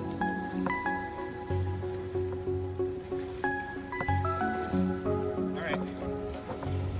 Nice. Let's go! Woo! Albie slap! Good job, dude. Yee yee!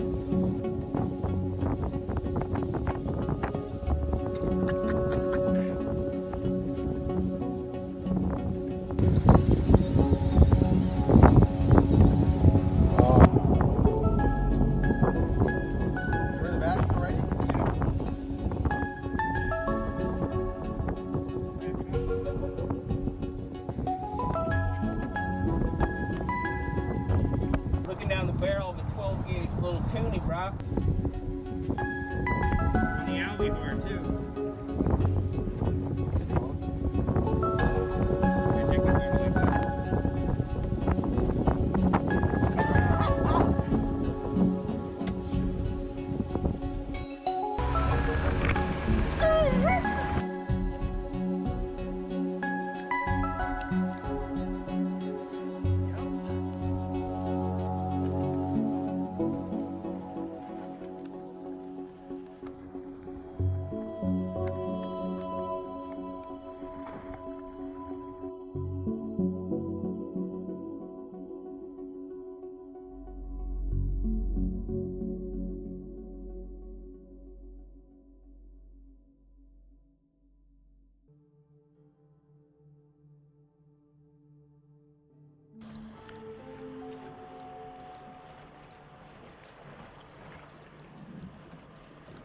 Oh my god, dude!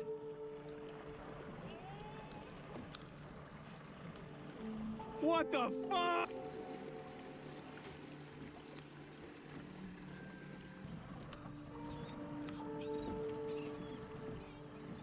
Woohoo!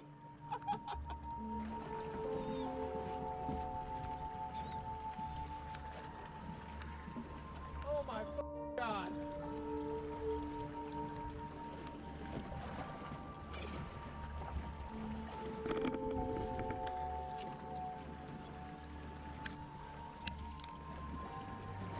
Yep.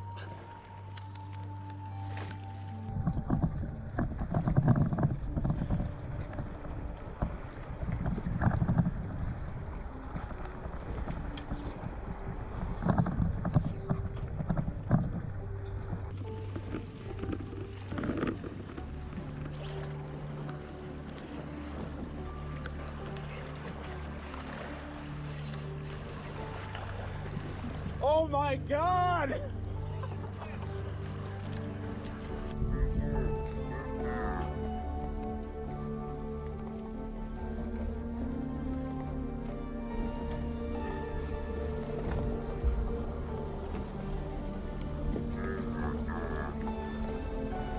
I gotta turn the boat so I can cast.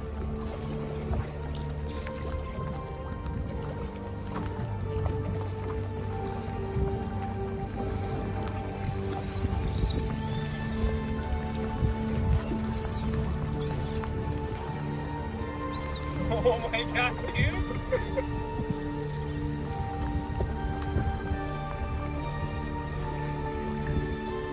Alright, get back to catching him, Diego. Can't get one now. There's a shark. All right, and we're back from the Albie footage. Well, it is confirmed, clamming in the morning, so I'm not staying up too late. So I was going to crank a bunch of these out, but let's go ahead and do the rest of this fly. And I either am going to edit, or I'll probably work on some flies, honestly. I got to do a voiceover for the Kinky Mullet, but I got a couple days, so. The Gurgler is up for early access. It's coming out Sunday, but I got to work on a Monday video as well. So, Slinky Fiber. I'm going to take a bunch, probably like this much, for the V-tie. Now, I don't like that. Right there, I'm going to tell you. I'm actually probably going to have to trim these like that. It's a waste of material, but that happens from the way that it's packaged. For the V-tie, we only really need the material if we look at the other fly, which is right here. I do have the length kind of long on the initial tie, but we can also do some tapering as well. So really something like this. It's going to be tied right about here, but we need double the length, so something like this. I'm just going to cut that and trim it. Now I have my first collar. The collar after that will be slightly shorter. So we could probably take this and cut this at a particular length so I can use this for the hollow tie in the front, use that for the next one, and then we have one more after that we need to have set up. So you can see this is going to like, and I probably don't, maybe we won't use all that material. Maybe I'll take a little out as I go. And I'm actually just going to do this. Let's just go ahead and say, see ya. Maybe I don't need to cut the ends, but we'll see. Grab another. Let me zoom out so you guys can see. Hey, what's up, Soggy Wonka? How you doing? Oh, we got to pick a giveaway winner, too. Let me, real quick, figure out what was the website I used for that.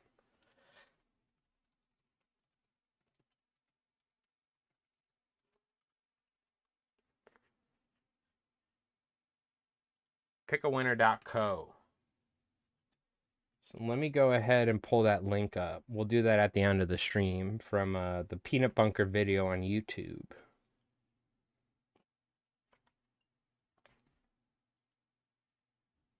Which at the end of the stream, if you haven't, go check out the new video. It's an in-depth guide to everything you need to know, essentially. Not everything, but most of the stuff for spring striper fishing with the fly rod. Out on YouTube now, so I'm pretty happy with it. The Peanut Bunker video, we'll go to the video itself. So with Geico, we can easily Pull the link. Copy. We'll go here.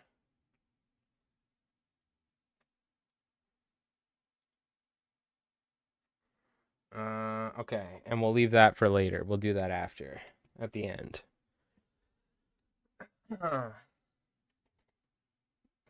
Okay. So we need one more section here. That's going to be probably maybe go a little longer, something like this. And I'll probably try and make this material go a little bit longer as well in terms of how much we're going to use.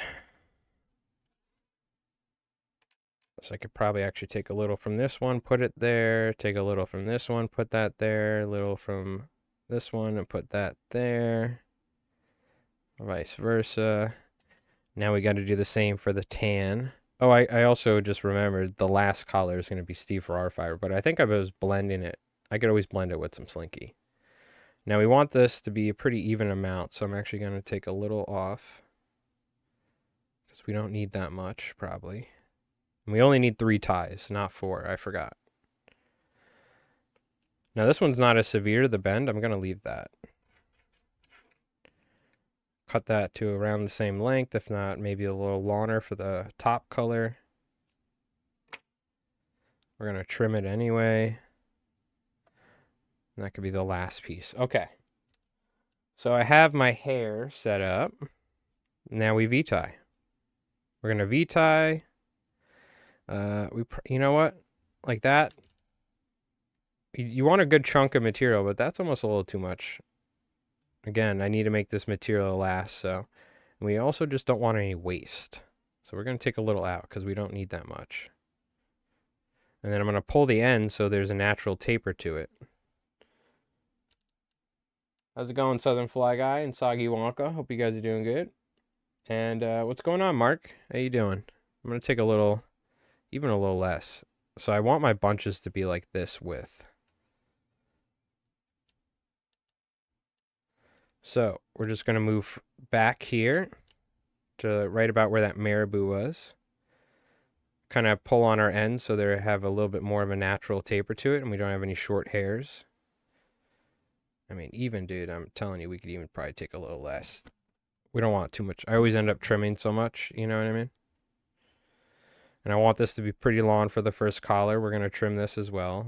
The whole head gets trimmed.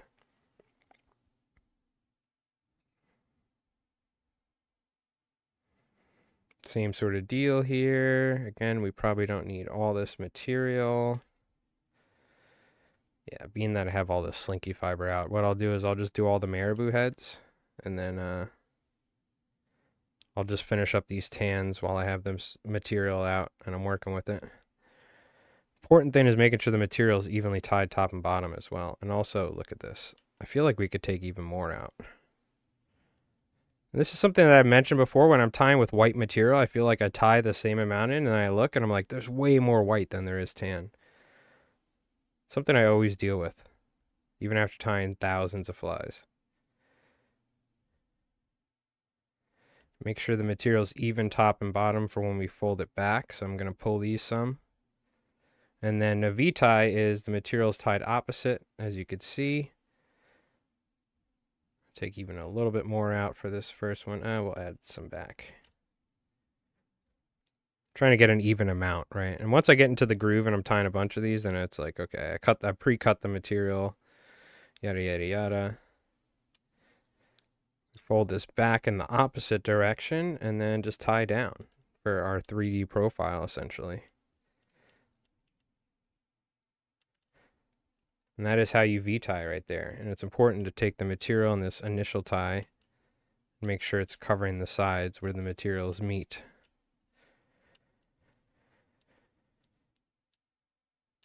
And again, the hair is probably only going to be about that long anyway. We'll trim it. And super glue.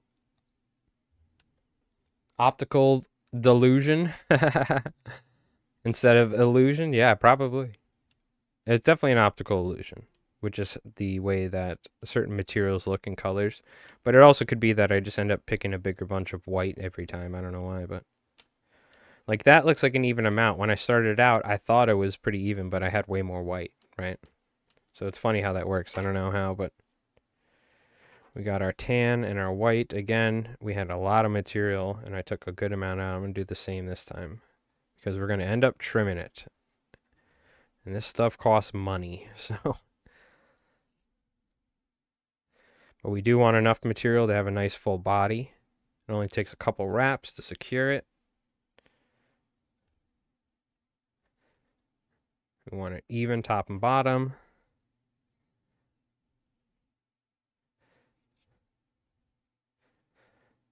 Kind of get a natural taper. That looks like a pretty good amount. I'll go a little bit more. If anything, you want a little more material on the top because you want this fly to track properly, especially when you're fishing for rooster fish.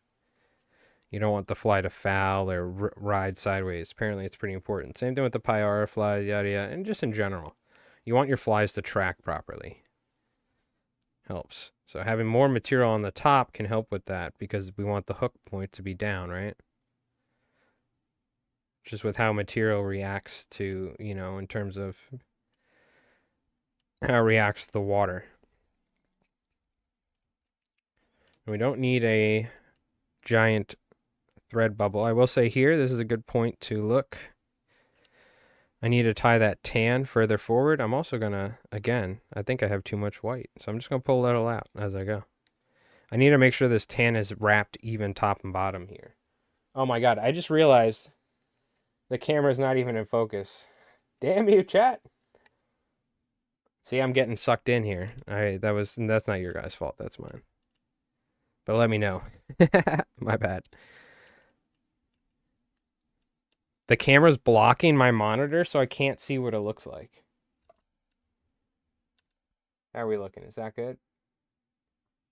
Hey, I got a nice camera. Let's make sure you guys can see everything I'm doing here. Fold that back, and now we have room for just about 2 more ties. We're going to do 1 more V-tie, and then the last tie will be a hollow tie. So I do about 4 ties for the whole head. So you can see how we started the head pretty far forward, so we're not, what do you call it? We're not tying really a whole lot of slinky fiber in general.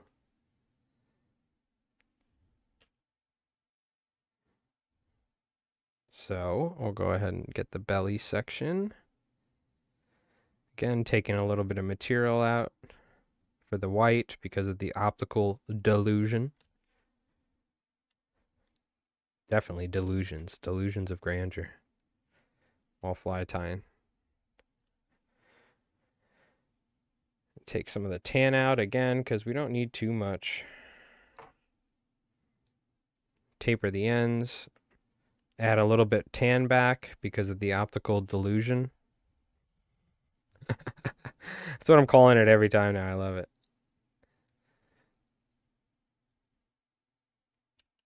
That looks pretty good. It is important though to not like waste too much material, right? And optical delusion, we'll add a little bit more on top.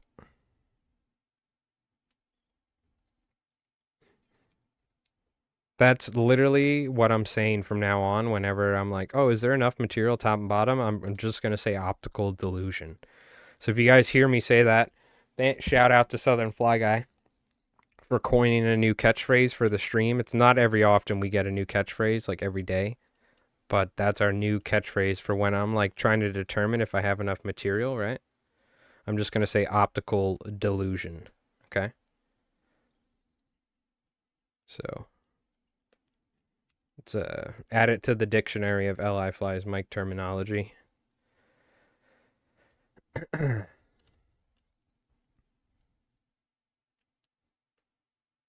One day I like write a book about fly tying, the title Optical Delusion. Hey, it's not every day you strike lightning in a bottle or you capture it. But you did it. Optical delusion. And did you meant to type that or did you meant to spell optical illusion and it spelt delusion because it was like autocorrect? Yo, Sledhead, what's up, man? How you doing? I hope you're doing well.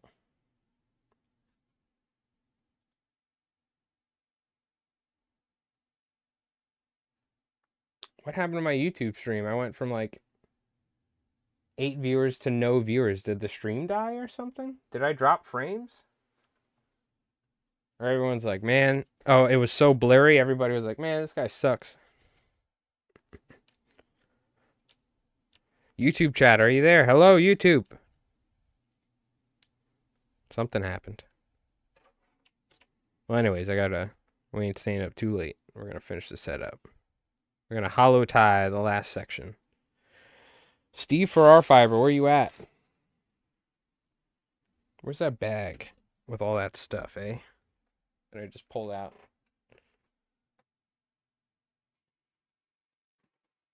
Is it in here? Yeah, it is. Okay. A little white. And a little bit of tan. Yes. Okay. So, for the last section, and I will blend a little just by hand, we'll take this. Has a little bit of flash Steve Farrar fiber. You can add some pink to the cheek. That's what Johnny Canes do. We're going to skip that here just because I have a lot going on. I don't need to do that for 300 flies. I'm going to blend it together with some slinky fiber because we don't want it to be too flashy. And then we can hollow tie this in. So Johnny Canes actually does a hollow tie for the last one. Now, unlike I don't know, this is how I've been doing it. It works nice. Unlike a regular hollow tie, we're not going to tie it from the tips. We're going to tie it in the middle. And I like having the material be longer in the rear of this tie. Just like that. I might add a little bit more. Let me take some of this tan here. And we are going to tie this on. Yeah, did we drop frames on YouTube? What happened there? Something happened. Maybe it really was the blurry camera. We'll take a little bit of this. Doesn't need to be long because it's the last tie. It's going to get cut really short. We'll blend it together. That's why I may do some of this on the second ties, but it's not really that big of a deal. It's just really, it's essentially the same material. Very slightly different color, but it just has some flash in there. It's really the only difference. Again, making sure we have enough material. I could probably tie these sections pretty short, honestly. Probably don't need it to be that long. So I'll grab the shorter hairs out of this stuff that we just blended, because you're always going to have shorter hairs. And I'll do this. Take a little bit more actually and mix it together.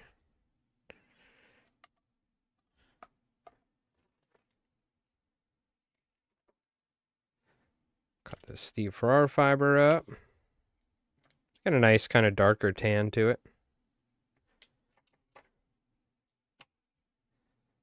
Going clamming in the morning. It's supposed to rain and blow, so we'll see. That should be fun. Make sure I bring my jacket. Unfortunately, the zipper's broken, so. Like the hat situation. Somebody gives me a free old skiing jacket for clamming. I'm taking it. That's what I'm using right now. Balling on a budget. So, a little bit more. And how's the belly? I think the belly needs a little bit more as well. I was being conservative because the optical delusion, but we do want to make sure we have enough material on there.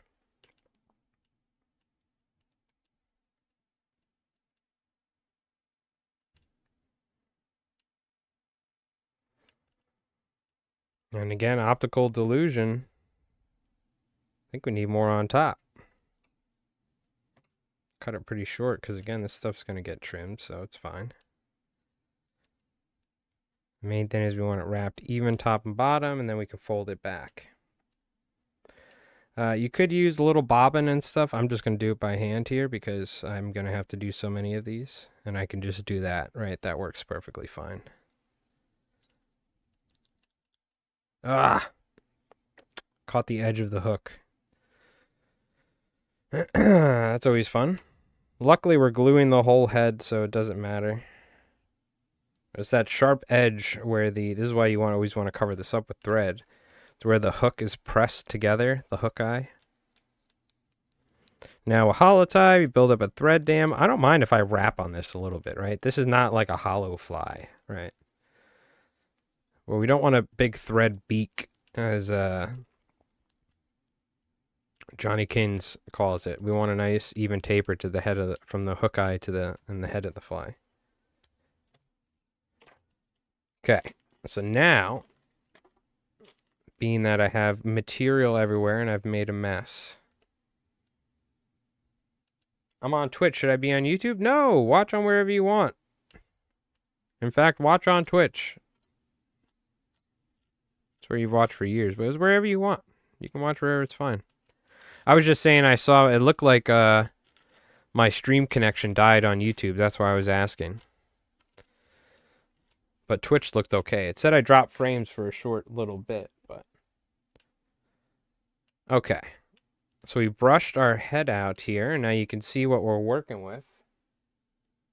And we're pretty close to, like, just being good to go. Way too much material. We're probably going to remove about half of this material. This is why I'm trying to work out how much I should tie on for the heads commercially, so I don't end up with too much waste. But this isn't too bad. This is like a pretty good amount, right? Where the head's still nice and full, and we're going to trim a bunch, but we're not going to waste a ton of material, right? So we're going to take this and slip this around because this isn't a fancy fly tying video. This is a stream where you get to see the behind the scenes, real nitty gritty, the dirty fly tying basket. Okay. And very simple. Once you figure this out, you're good to go. To get the shape of the head of the fly, we're going to use our hand here. And you're going to use your thumb and you're going to use it as a guide. And I'm just going to follow the natural shape of my thumb. And I put that wastebasket there. I innately threw it, the material that I cut off that way, and it just went on the table.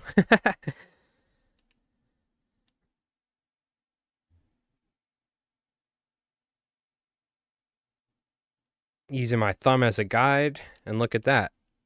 Depending on the angle that you use with your thumb, you can get a different shape. But that's a nice shape right there for a sardina profile for roosterfish. And that's a neat little trick. You're like, I don't know how to start cutting this thing. You don't want to start trimming too much material off, right? Now we got to go around this whole thing and just take some material off. Because essentially this is just too much. You don't want to go too crazy, right? But we're just kind of building up that shape. That's pretty good. We don't want to take too much off. I went a little aggressive there, but that's fine. Because what we need to do is now glue the head of this fly and glue some eyes on there and then put the liquid fusion. That's going to change the shape again. So I went a little quick there on trimming that. I wouldn't get too much more than that because we still want some material. But again, it is pretty important. Like, for instance, we do tone it down over here because this needs to swim correctly and it needs to sink evenly. So if there's too much material, it's just going to land and float on the water. So, yeah, I don't want to really go too much sparser in the amount of material that I tied, right? But that's pretty good. We're going to glue our eyes on, and then we can kind of get our final shape here. We'll clean it up. Yeah, I would say, in fact, don't go really much less than this. I got to make sure I keep enough on there for the fly, right? Okay. So we're going to go ahead and take our E6000 now, and then we're going to take some liquid fusion. Yeah, I was going to do some editing, but now that I have, like, especially all this hair cut up and, like, placed out everywhere, what I'll do is I'll get, like, a tray. I'll put all this stuff to the side, the hair. I'll take the tans back. We'll take that marabou out, and this is after the stream, of course. And I'm just going to start trying to finish up these tan and white tails tonight. Because I got to go clamming in the morning, so I'll probably go clamming for, like, I don't know, 5-6 hours. Hopefully we'll do pretty good. Going for steamers. Also known as piss clams, because they shoot water out.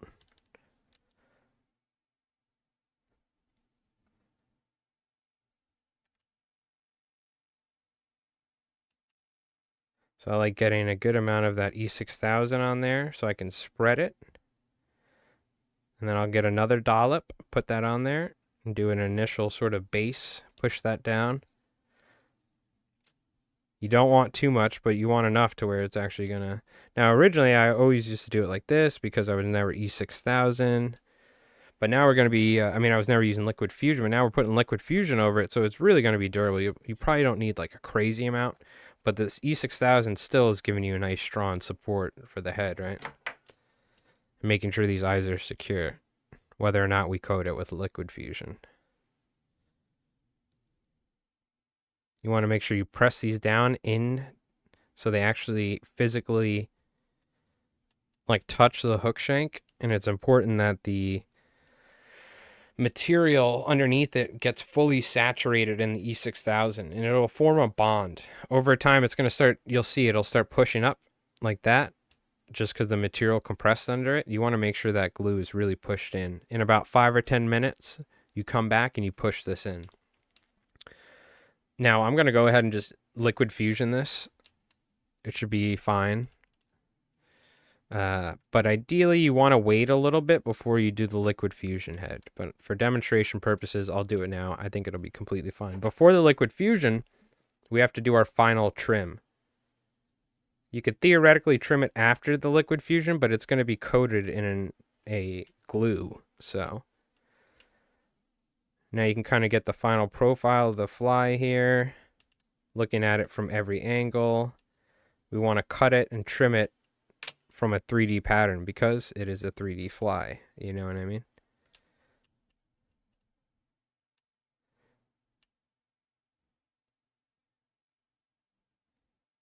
You can see how after putting the eyes on there, it compresses that material and changes the shape of the fly. So it's pretty important that you come back afterwards and trim it some. Again, being certain that there's not too much material on the belly of the fly so it actually swims properly, right? I still want a nice even 3D profile, and I want that belly profile correct, but I'd rather make sure that it swims properly. So just to clean it up, ideally I'd have it be a little bit taller top and bottom. This one's a little bit skinnier, but that's pretty close. So I think I got to make sure I just use enough material and not trim too much. But that's looking pretty good. And now, unfortunately, I got a little E6000 on there, so it's a little gunked up. But when you cover this in liquid fusion, it actually cleans up pretty good. Let me see if I can clean this up, though, while it's still early. That's why it's important not to put too much of this E6000. Be very careful when you're working with it, because it can get all over your fingers. And then when you touch the 3D eyes, it gets stuck on there. You can see, though, I can kind of just work it off at this stage, because the 3D eye is nice and smooth. So just by kind of lightly rubbing it, because I don't want to move this eye too much and coat the whole head, I'm just going to work that off. And now I can kind of pinch it. You can see how that eye moved. We'll just move it back. That's fine. There we go. That's a little trick if you really need to make sure your eyes are clean. We don't got to worry about it too much. And again, push this just like that. Nice and even. Let's coat the head. And then we got a kinky muddler here.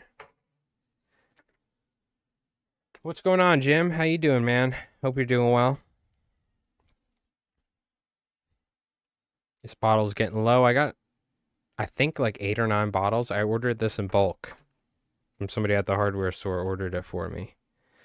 And I never ended up using it for an order. And now I think it was a good idea I got these, because it's pretty essential for the kinky muddler. Now, this is an old bottle, and it's not, like, yellowed or anything. It dries clear, so shout out to Liquid Fusion for not, like, going bad like other, like, resins and epoxies and stuff. Whoa. We want to focus most of it around the eyes. I'm going to spread it, but we really want to make sure the eyes are coated. I am going to apply some top and bottom, but you don't want to go too crazy. Now, what I am going to do is I have a sheet of like paper from 3D eyes that are empty. I'm going to take the excess off. I'm just going to apply a small amount to the top here, near where the threads are. Working it ever so slightly back. Fully coat the eyes. We're going to take some off as we go. I put too much on there, but that's okay. It's totally fine. You don't end up using a lot anyway for these flies. And I'm just going to rub that off. And now here, we don't want too much. So we'll take this off the eyes. Just being sure that it's fully coated front and back. And this is going to ensure that these eyes aren't going to come off. When using 3D eyes and E6000 or these sorts of glues, after, you know, a handful of fish or banging it on the boat all day, sometimes one eye will fall off. This is just going to ensure that this head is going to be nice and durable. These eyes are really not going to fall off. Now we can start transitioning from the eyes to the top of the head. Again, I don't want that glue to go all the way back, but I want to, you know, I kind of want a somewhat even head of this liquid fusion. I'm just going to look at it from the sides. Make sure there's not an area with too much of this glue.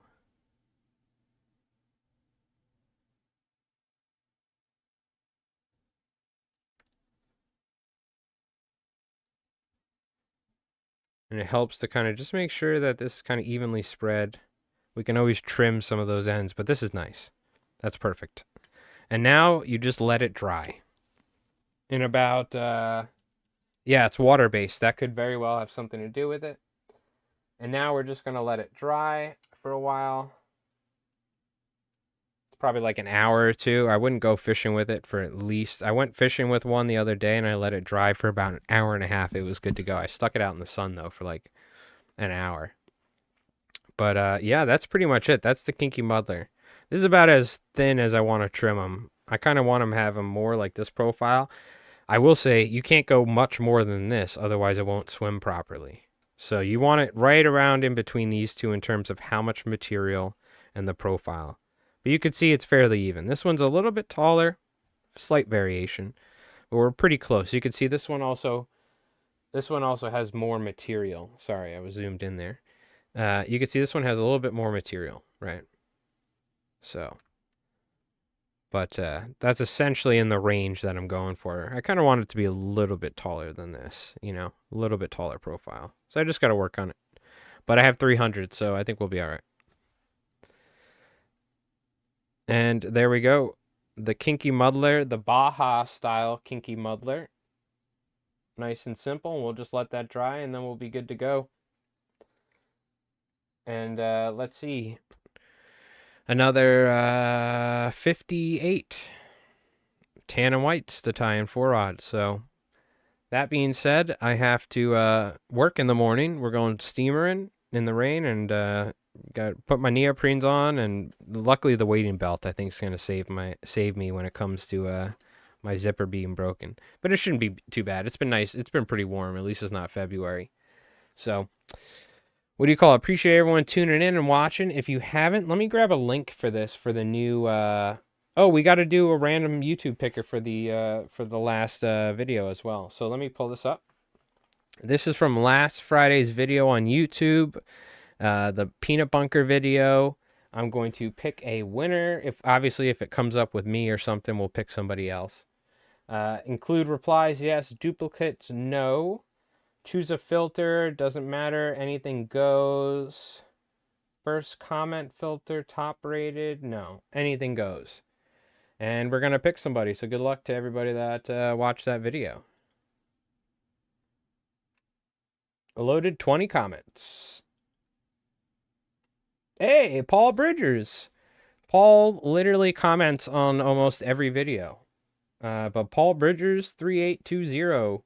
Another great looking fly, very detailed. Thanks for sharing and looking forward to your next video. Can you put a link to the fly show video? Yes. Give me 1 sec. Also, Windows print screen. And I'm going to capture that. Make sure I post. Congratulations, Paul Bridgers, from the Peanut Bunker video. The other video, give me 1 sec. Because I made a post on YouTube, so I'll grab that. And I'll post it in the, I'll post it right now, I guess, but I'm on a different computer, so how am I doing this? I gotta go to YouTube. Give me 1 sec. I appreciate everybody tuning in. I hope you guys had an awesome night. Thank you so much for watching. Next time we're going live is next Friday night. And we have a video coming out on Monday. Sunday is the Gartside gurgler, the traditional version where the foam is tied in a loop essentially or folded back. We have the, I think I'm doing a Kinky Muddler on Monday. We'll see. And then we have a Pyara brush fly as well. And next Friday, I don't know. We'll see. I maybe move some things around. I'm still trying to figure it out. But if you haven't, I'm going to put 2 links in the chat. Go watch the most recent spring striper fishing video on YouTube because it just came out. I put a lot of time into editing that one, so let me know how it is. And I keep like an idiot clicking back before the YouTube and YouTube Studio. Give me a sec. I'm clearly losing my mind. I got to go to my channel. Go to my posts because I made a post sharing Sergio Diaz's video. Is that what you're talking about from the LI Fly Show? So go watch Sergio's video. I can't. Can I not paste? No, I can't. Oh, why am I doing this wrong? Copy, paste. So this is Sergio's video from the LI Fly Fishing Expo. So be sure to go check that out, where I do a little interview as well. But make sure you go check out the new video that we just put out, an in-depth guide to spring striper fishing. So I'm going to put a link in the chat for that right now. And go give it a like, maybe give it a comment as well for the YouTube algorithm so it doesn't put it in the cemetery. We got to get some views on it, otherwise it's literally going to just be like, nope, after 48 hours. So go check that one out. I put a lot of effort into it. I'm happy with it. I'm pretty happy with it. But thank you so much for watching. Appreciate everybody on YouTube and on Twitch. Thank you so much for tuning in. I hope you folks have an awesome weekend. Go out there and start fishing. I'm going to start fishing every night. Maybe not tomorrow because I'm working every night that I'm not after clamming. And I'm just trying to see, and hopefully when the fish start showing up, you're going to start seeing some videos, some fishing videos, and we're going to be doing some live streaming as well. So I still don't know the deal with getting the YouTube chat, but we'll figure it out. Worst case, we're out there fishing, so. But, yeah, it looks like I'm dropping frames or something's going on with YouTube. But thank you so much for tuning in and watching. I hope you folks have an awesome night. And we'll see you soon, all right? So you folks take it easy, all right?